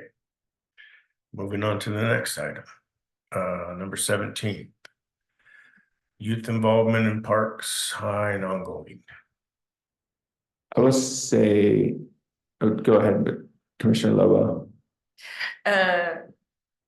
I really want to keep this on. I know that we attempted to try to bring back the youth commission. And And my nonprofit now is actively in schools that have a little over 50 kids that are interested in the youth commission. So perhaps this could be an introduction to that, and we are planning to come to City Hall and ask for that commission to be reinstated. And I'm hoping that this commission can, rally behind that and make that recommendation as well. But youth involvement, maybe individually, or if we know other nonprofits that can maybe bring kids to one commission meeting, and maybe one of the FOSTA parks that we steward, like Commissioner Daniel can perhaps take lead or collaborate, where we can start bringing, even kids at the youth center, just to start having them have this in their face and know about it and know what we do. Because I don't think we really did much last year with this. I could be wrong, but I'd like to have a little bit more. We have great partners like the Village and other, like CPY. Maybe it could be like a field trip or like an incentive to come out and talk about that. And so I'm not particularly sure how we can navigate through that, but those are some ideas that we can begin to introduce our commission out to the public in a more intentional way. And I'll say too that I had a meeting, 2 meetings actually, with Councilmember Garcia Arizola. We went out to Bayview Academy and talked to the kids there, and they're really interested in parks. They're asking a lot of questions about our parks, and a lot of those kids live here in Seaside, so they're involved. They came to City Hall here and got a presentation from the fire department, police department, stuff like that. But then they asked me some questions, what we're doing as well. So I invited them to commission meetings and whatnot. So there are kids out there who are interested, and I do see this as something that will probably see more youth involved over the coming years. Commissioner White. This is one of the most important items on this agenda. To get these young kids involved and let them know that these are your parks. And once they get that in their mind, they will get a real interest in wanting to take care of them and advance them. So whatever we can do with this item, it would be helpful. And we also heard in FOSPA's report by Ms. Reese that they have youth working with them in some of the parks. Anyone else? Okay, so our thing is high and ongoing. Good. Okay, number 18 is improve the sand volleyball court at Highland Otis Park, and Carol Mickelson was supposed to look into getting a donation from Granite Rock or something, right? That is true. She is. Originally, we the Public Works Department, Carol talked to the Public Works Department, and they indicated that this was an easy thing and they would just take care of it. But from there, it's, that was well over 6 months ago. And now it's kind of become different. Nobody knows who's supposed to do it. And she is supposed to ask for the sand from Granite Rock, but I don't know what conversation she's had regarding the border that's going to be built around it and how all that would work. So I really don't understand why this hasn't happened and where it is. I know it sounds pretty, I'm being pretty negative about Public Works, but No. I just feel like it got lost, sort of like this tree project got lost. And Cause we did have this discussion. We Yeah. did. No, and I was wondering at the presentation that Ms. Reese was talking about, 'cause she taught, my understanding is it seemed like they had someone that was providing the sand and the borders and it was getting taken care of through FOSFA. That was just a recommendation. And I know we've looked at it and I don't know where it is on the project list. So we can look at, I would recommend adding this, and we can look at the cost and adding it to next year's budget. We can't add it to mid-year at this point, but Well, it was going to be added, it was an item that was gonna be asked of the NIC, but when there was communication with Public Works, they indicated that's not a big deal, we'll take care of it. And then now I don't know where it is. Commissioner Lobo. I recall the conversation with Miss Carolyn Burke and us looking into it. FOSTA did say on their presentation that it's funded, that it's funded by the city and FOSTA for the volleyball court with new curb and sand replaced. So I'm wondering if the conversation was around like how that would look and how much City Works is gonna put in. But I guess my question is FOSTA providing some funds and then the city providing the other funds, or was FOSTA just the in-between person beginning to have these conversations with Miss Carolyn Burke, and that's when we got the update with her saying that this could potentially be easy fix. She would need to go back to Public Works to find that out, and then we didn't have that come back, so. Right. So I think that's where it stands now. and then obviously with Miss Burke leaving the city, then that threw a whole nother thing is where then that got that was her project. So can I ask this question of Commissioner Nielsen? When you go to FOSBA, the meeting about the trees, could you inquire about this sand issue? Yes. Also, I will. thank you. Thank you. I'll work with Public Works and see if we can get added to the next budget too, just in case. Yeah. Okay. And I think one thing we need to really look at, and I'm just gonna put my 2 cents in here, is we're talking about the sand and obviously the barrier. Right. However, I also do believe that if you're gonna have a volleyball court on that hill, you need some sort of barrier that keeps that ball from going down into the street. It takes one spike, miss hit, and that ball is way down the hill. Okay. Steps in. It's but we gotta look out for children's safety if they're playing, right? We don't want them running into the street chasing after a ball, so.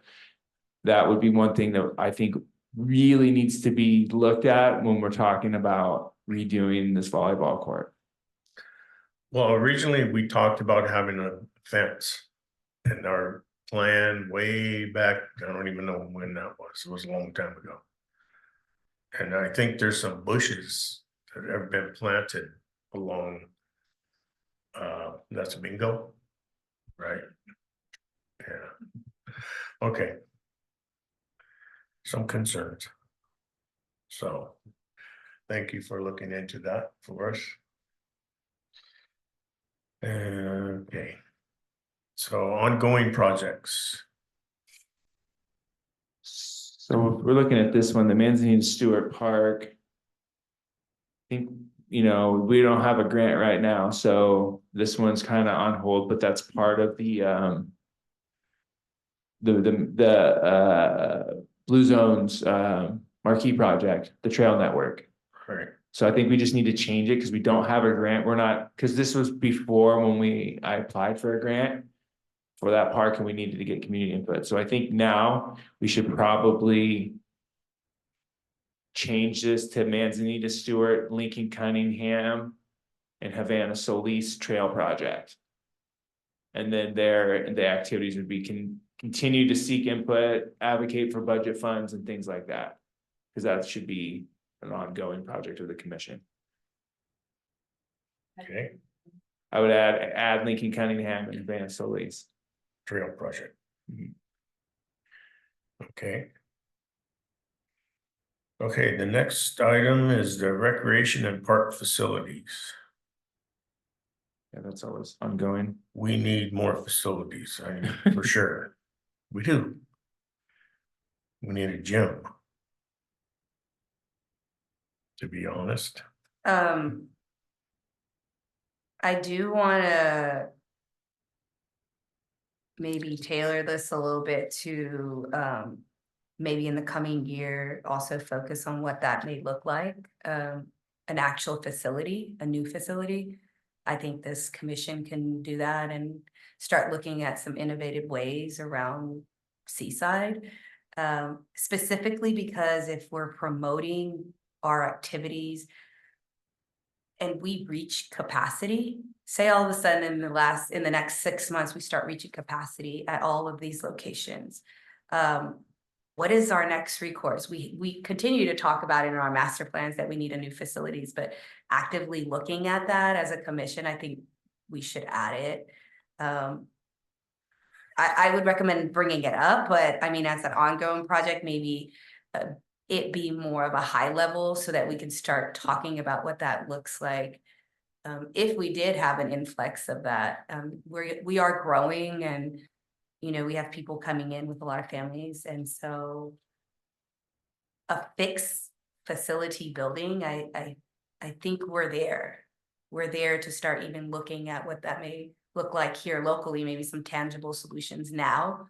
I know that the Salvation Army has that building that perhaps we can start utilizing in collaboration to expand some facility locations.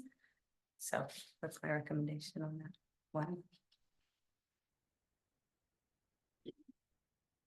okay, anything else on this? That was good. Okay, promote recreation and park activities.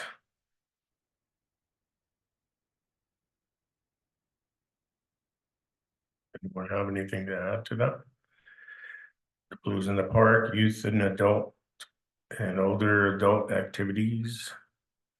I do know that we need more staff in order to put some of these activities on. You know, we can promote them, but I mean, Dan has got his hands tied with the budget and also the amount of staff and the number of hours that they can work. So need to have more staff and more money for the budget. Yeah, there's always volunteers are well received. Much needed. Oh. I just wanted to put my 1 cent in of having older adult or people, you know, not just youth equipment, but some older adult pieces of equipment that they could exercise with. And that may be in the master plan, but I think more of that could be used. And one of the big things was the trail from Havana Solis all the way over to Manzanita Stewart Park, which I thought that was a project that was already in the works and that we had money to start building that trail. Am I correct?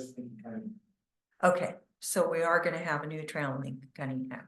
So it would be a good place to include some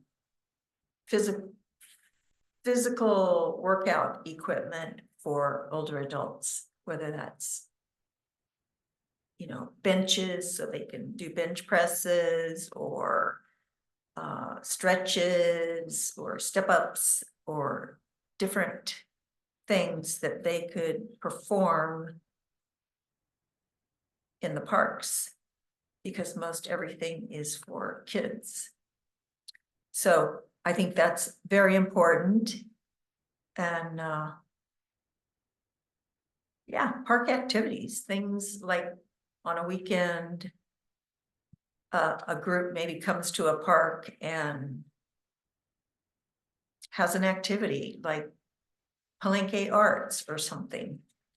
So it brings people to the park. That's the only input I have for that.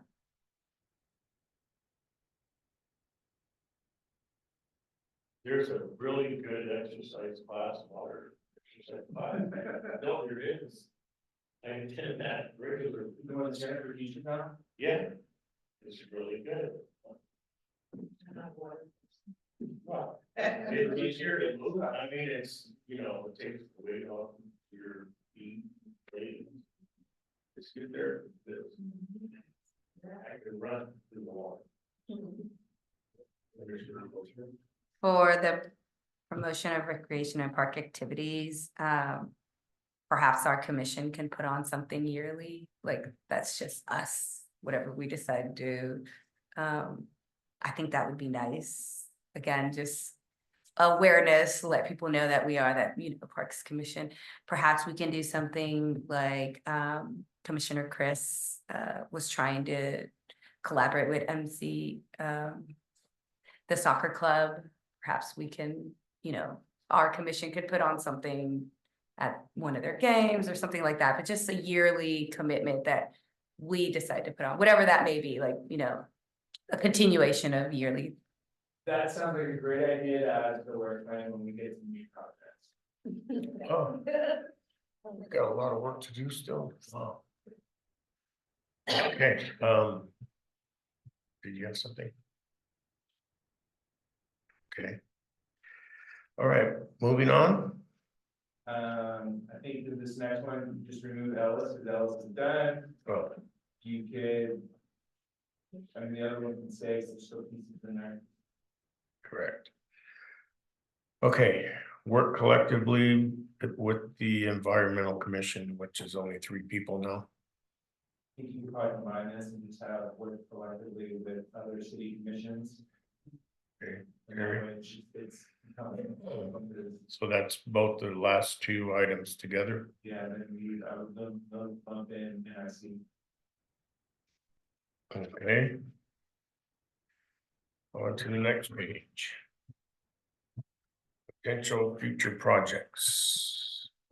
So we have all those, and then. That was one that, former commissioner Jaco was working on, you can still have that on there. Over to Perry, we'll add ones that were completed to here, and then now would be. What opportunity would be that we want to add. In addition to our. Okay, I would like to add facilities, a new facility. A gym Well, how per does se. that- how does I mean, that- that's a future project. Well, potential. I hope it's in my lifetime. Future project of what? That would be review potential locations Okay, for indoor gym Sure. facility. sure. Can we also get plans and locations for the Seaside East so that we can take a look at that? I don't think that's done. Okay. It's in the works though, right? In the past. There's been some workshops or But whatever. those were just, I think there's no drawings or anything, that was more just community input. So there's Right. no work done other than like, hey, here are potential like. There's housing, part housing here, right, there was nothing like cemented on what that actually looked like. Right. So about the ranking? The client? Yeah. I think so, yeah. We've been needing it for a long time. But this right now is just potential future projects, like this is gonna come in the middle of looking like. We needed it since I was young. I think this is something that we do want to look at to add to the 24-25. Right, because we've ended 23-24. We're looking at what we're carrying over from that work plan. And then this will be what we want to add to that work plan. So I think facilities is a priority to add to 24-25 work year. So it would look like maybe beginning those discussions and what that looks like currently. And then figuring out what's that long-term goal, right? Like, are we planning to make sure that this is a highlight in 10 years because we know that there's property coming down the pipeline and stuff like that, but to have those discussions and perhaps understand what costs would be, and then, inflation, and then at least we have a starting point.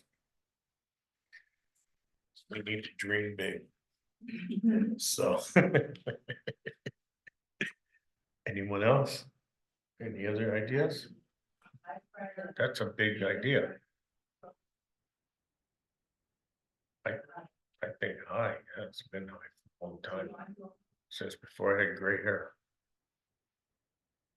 Yeah. Yeah. But my grandsons can keep on turning. Right? Yeah. Okay.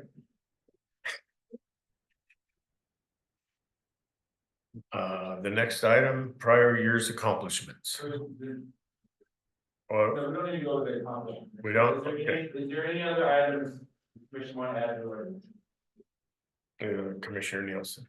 I see here that the seeking grant funds, is it in the ongoing? Yeah, It is, okay. Okay, great, thank you. yeah, that's one of the main first ones. Commissioner. I would like to recommend us adding a yearly Parks and Recs Day of celebration. So perhaps like an activities day that we put on. I know when I was younger and my dad worked, he used to drive that little rainbow bus, and he would take us to each park and we would get to play at each park. And so maybe something like that would be nice. I know it was like a highlight of my day. I definitely the commission will review. I would recommend doing it in July, which is Parks and Recreation Month. And then you're going around. Well, I think it's 24.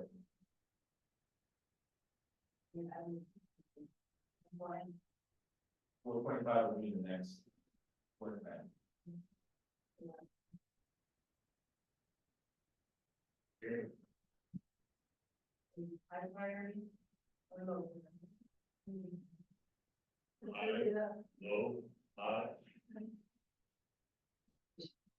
Aye. Okay. Should we have it during the Blues in the Park then? I mean, that Why could not? be something that you do, right? And Yeah. like, it could be focused there on one of those July days where the Parks and Rec Commission is doing family friendly day, or Right. family fun day at Blues in the Park. We gotta get up there and dance. Or, We get up there and dance or something. yeah, so like we could do like something where we're tying it into something else, right? Like, Good idea. So would this be considered a special event that we utilize to do a fireworks show? If we decide to do it on July 4th? no, because you're really trying to make my job hard, aren't you? We don't have a location for fireworks in the city anymore. There's nothing that we can do, and not to mention I would have, if we were to do fireworks, I would have already had to have ordered the fireworks a few months ago. So, that is our challenge now because we lost the golf course for a fireworks show. Okay.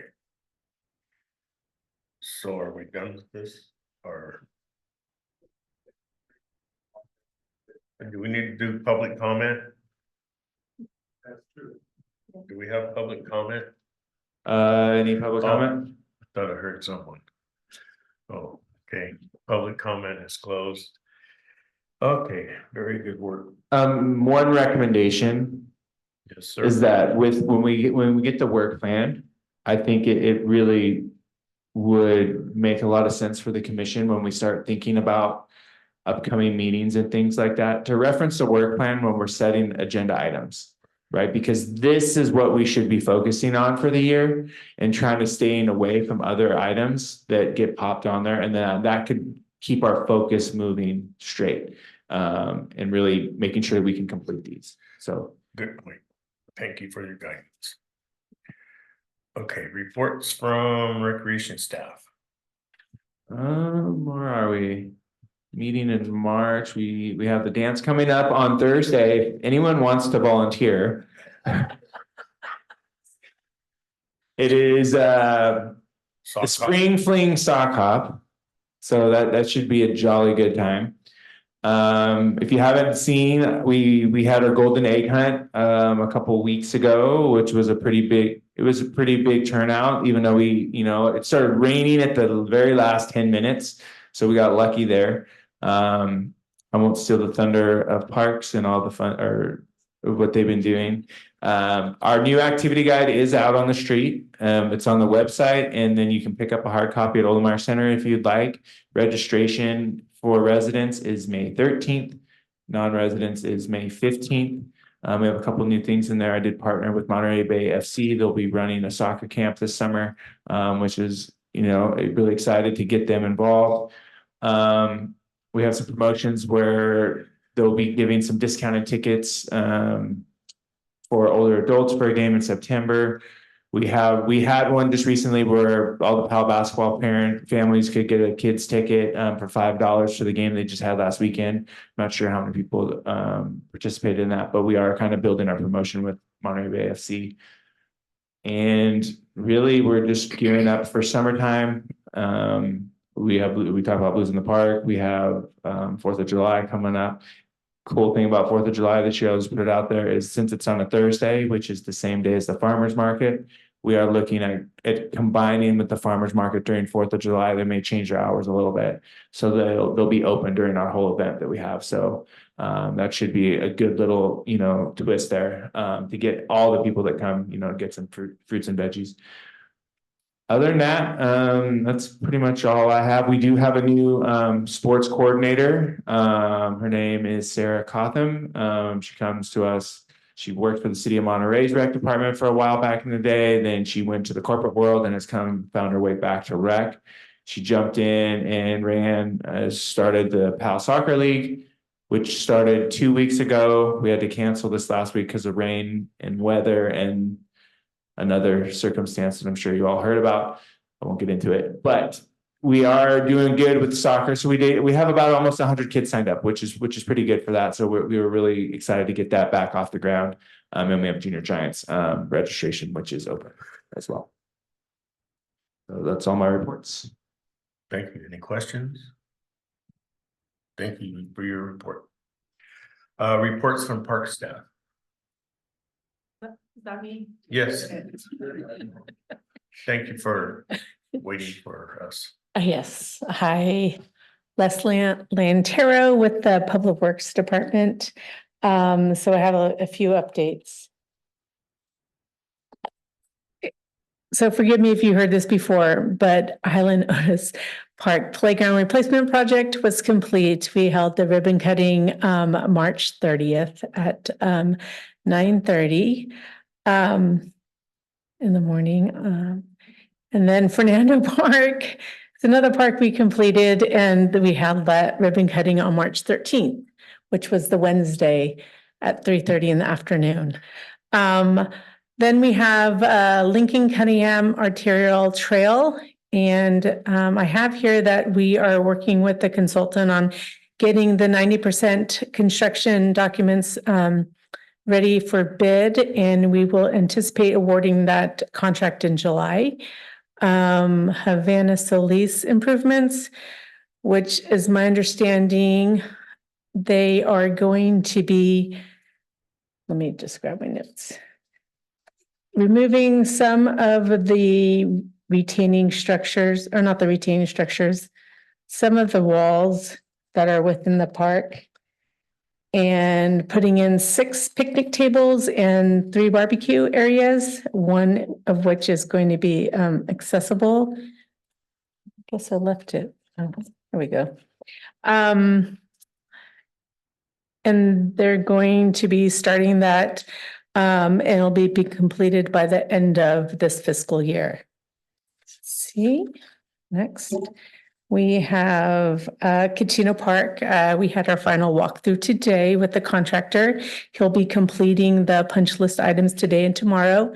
The fence should be coming down either today, either tomorrow or the following day. And you are all invited to the ribbon cutting this Saturday at 9:30 at Catino Park. Sabato Park had its ribbon cutting over the weekend on Saturday in the rain. Even though it was in the rain, there was a large turnout and we had hot dogs. And I think Cal-Am was promoting their program. They did supply us with some funds for that park. The Willard Tennis Court site is on its way to be getting, I think it's being restriped. This is something that Public Works is doing. And they are also going to be putting in a green screen out on the fence closest to Willer Street. I think it's to block from the neighbors, Dual purpose, wind and neighbors. and will help with the noise a little bit. Okay. And then we have, that's it. That's all I have. Do you have Thank you. questions? I do have a couple of questions. The tennis courts on Wheeler Street. They're not only getting striped, but they're also getting resurfaced, right? Yes. Oh, okay, Sorry. Painted, crack filled, right. not full resurface, but No. getting the crack fill and paint with, and then 4 pickleball courts. Okay, then I also have a question about Catino Park. There's still an issue with the lights. They're not working properly. Are you talking about the field lights? Yes. Okay, that's different than our park. Okay, no, I Yeah. understand. Yeah, It's okay. not to do with the Okay. new ribbon cutting thing, but it's still that park and Last I heard, and I haven't confirmed this with Monty, when we had the contractor there to go onto the park to fix the lights, we couldn't fix one light because of the Sprint communication that's on there, and we needed them to turn it off so we can go up there and fix the light. And that's the only one I know of that we weren't able to replace. And if there's others, you let me That's know. not it. Okay, It's the one in left field where the whole tower is still down. okay. I will find out. And it's my understanding that it is an electrical wiring problem. Oh, okay. Well, very but good. there's also that issue with the communications. I think that one's been taken care of though. It's it's my understanding that the left field pole has Okay. no lights at all, still. The left- Closest to the Boys and Girls Club. Okay. Okay. And then I know you're still working on the proposals for the murals. We're presenting the mural at the city council meeting on the 18th.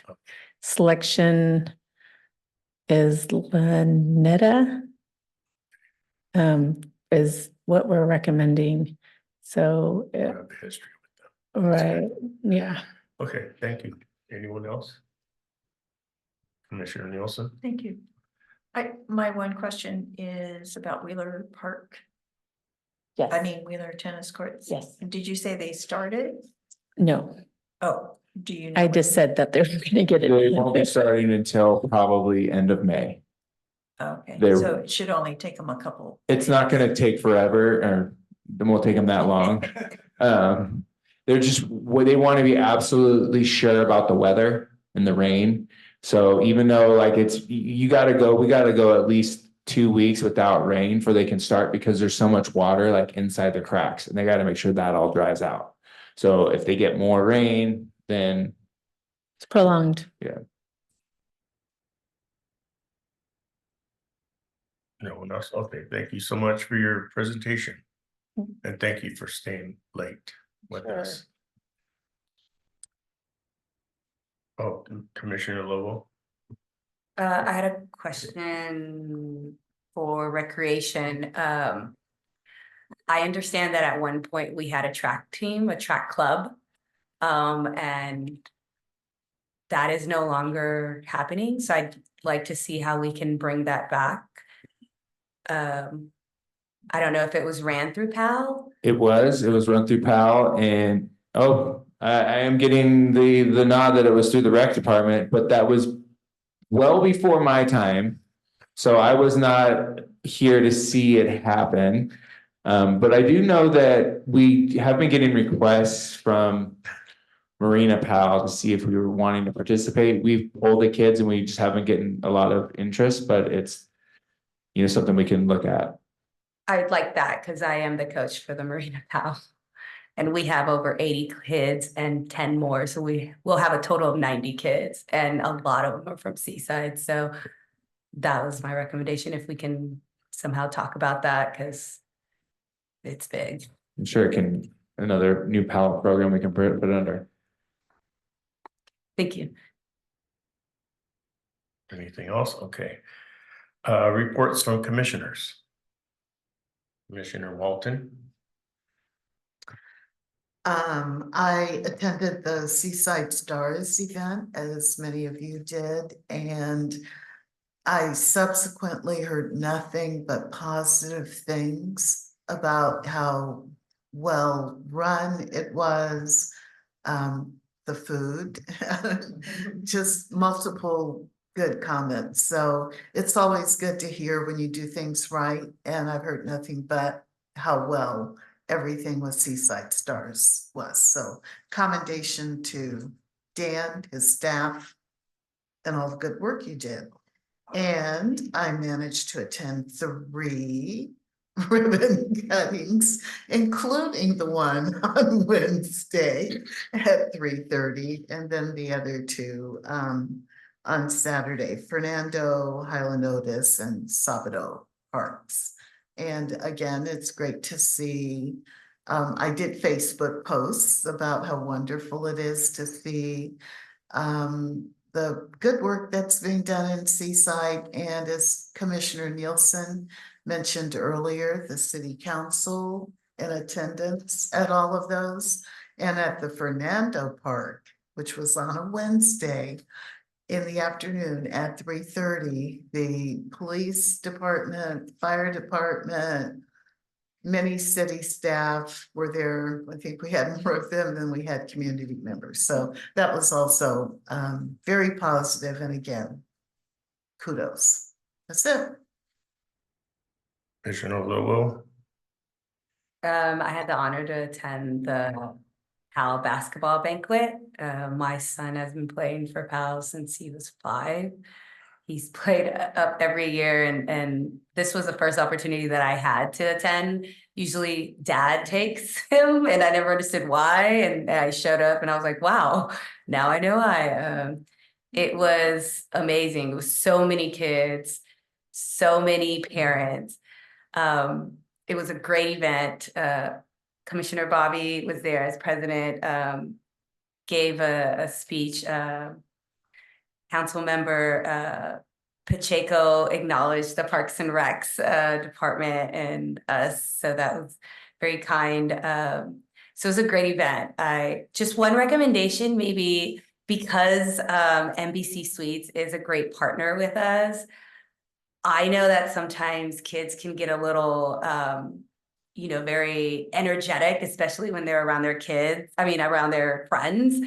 So perhaps maybe having someone from city or maybe the board to kind of stand out in the lobby area, because I know that there's kids just like running around that whole area, and it's around their like beverage time, their adult beverage time, and they have guests there and stuff like that. And though there was no major thing, but just to have those extra eyes. Parents sometimes have multiple kids and can't really keep the eyes, but other than that, I mean, staff did a great job. It was amazing that we have someone that sits on the board that works there that I know Serena for years. I went to high school with her, so just seeing her is great.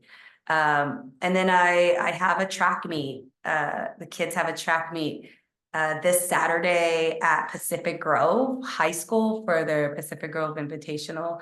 It starts at 10 o'clock. If you all want to see our youth run out there, like I said, we got about 90 kids, and our track meet or our track team has pretty much won all these events the last couple of years. So that's my report. Thank you.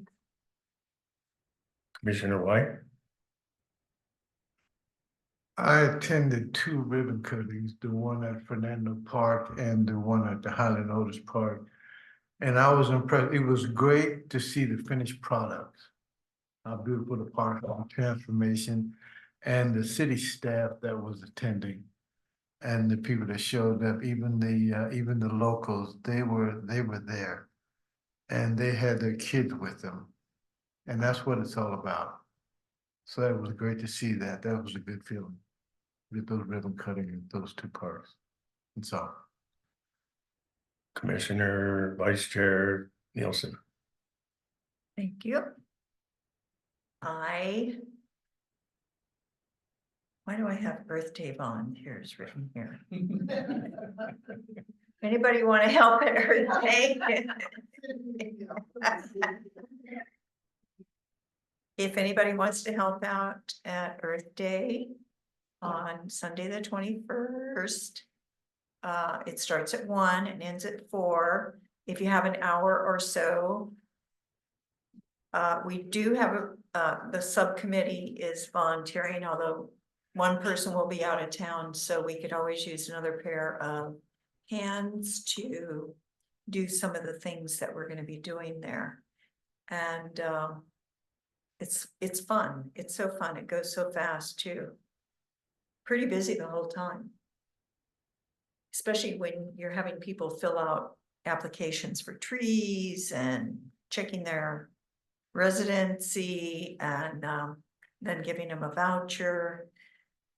And then we're going to have rock painting and then talk about the recreation department, and hopefully we'll have activity guides there. Or will we have activity guides there? You grab them, President. Okay, we'll grab some. Yes. And I've been to a couple of ribbon cuttings. It's so neat. Like Commissioner White was saying, to see things spruced up. I mean, even if it's not a big thing that's been done, just seeing things spruced up is so much more inviting, and it just is more welcoming. And just like painting, you know, like they were talking about painting a swing set or getting some nice sand in there. I mean, those aren't really big things, but it makes a difference. And this past weekend when it was raining and we did the ribbon cutting at Sabato, I had my first hot dog in the rain, and that was kind of fun. And I think that's all I have to report. Thank you. Okay, my turn. I attended a couple of ribbon cuttings. Although I didn't attend the one just last Saturday, I went by the park after it was over because I've been house sitting and animal sitting for friends, so I wasn't able to get away from that on time. We did have the PAL banquet at the Embassy Suites for the basketball thing. And I was so proud of my oldest grandson. He got up and spoke briefly because he had started his basketball playing in the PAL program, and then he ended up, well, their high school team won the Northern California State Championship this year. But I was proud of him for getting up there and speaking. That was a big step. I thank the engineering department and public works for all your hard work and appreciate all that you do. And I did attend the Laguna Grande Regional Joint Powers Agency, not this last meeting last week, but the meeting last month. And that was really good meeting. Because we're moving forward with the trail program or project, I should say. Our commissioner, or I mean, the chairperson is up there in the box. Thank you for being our voice for our city.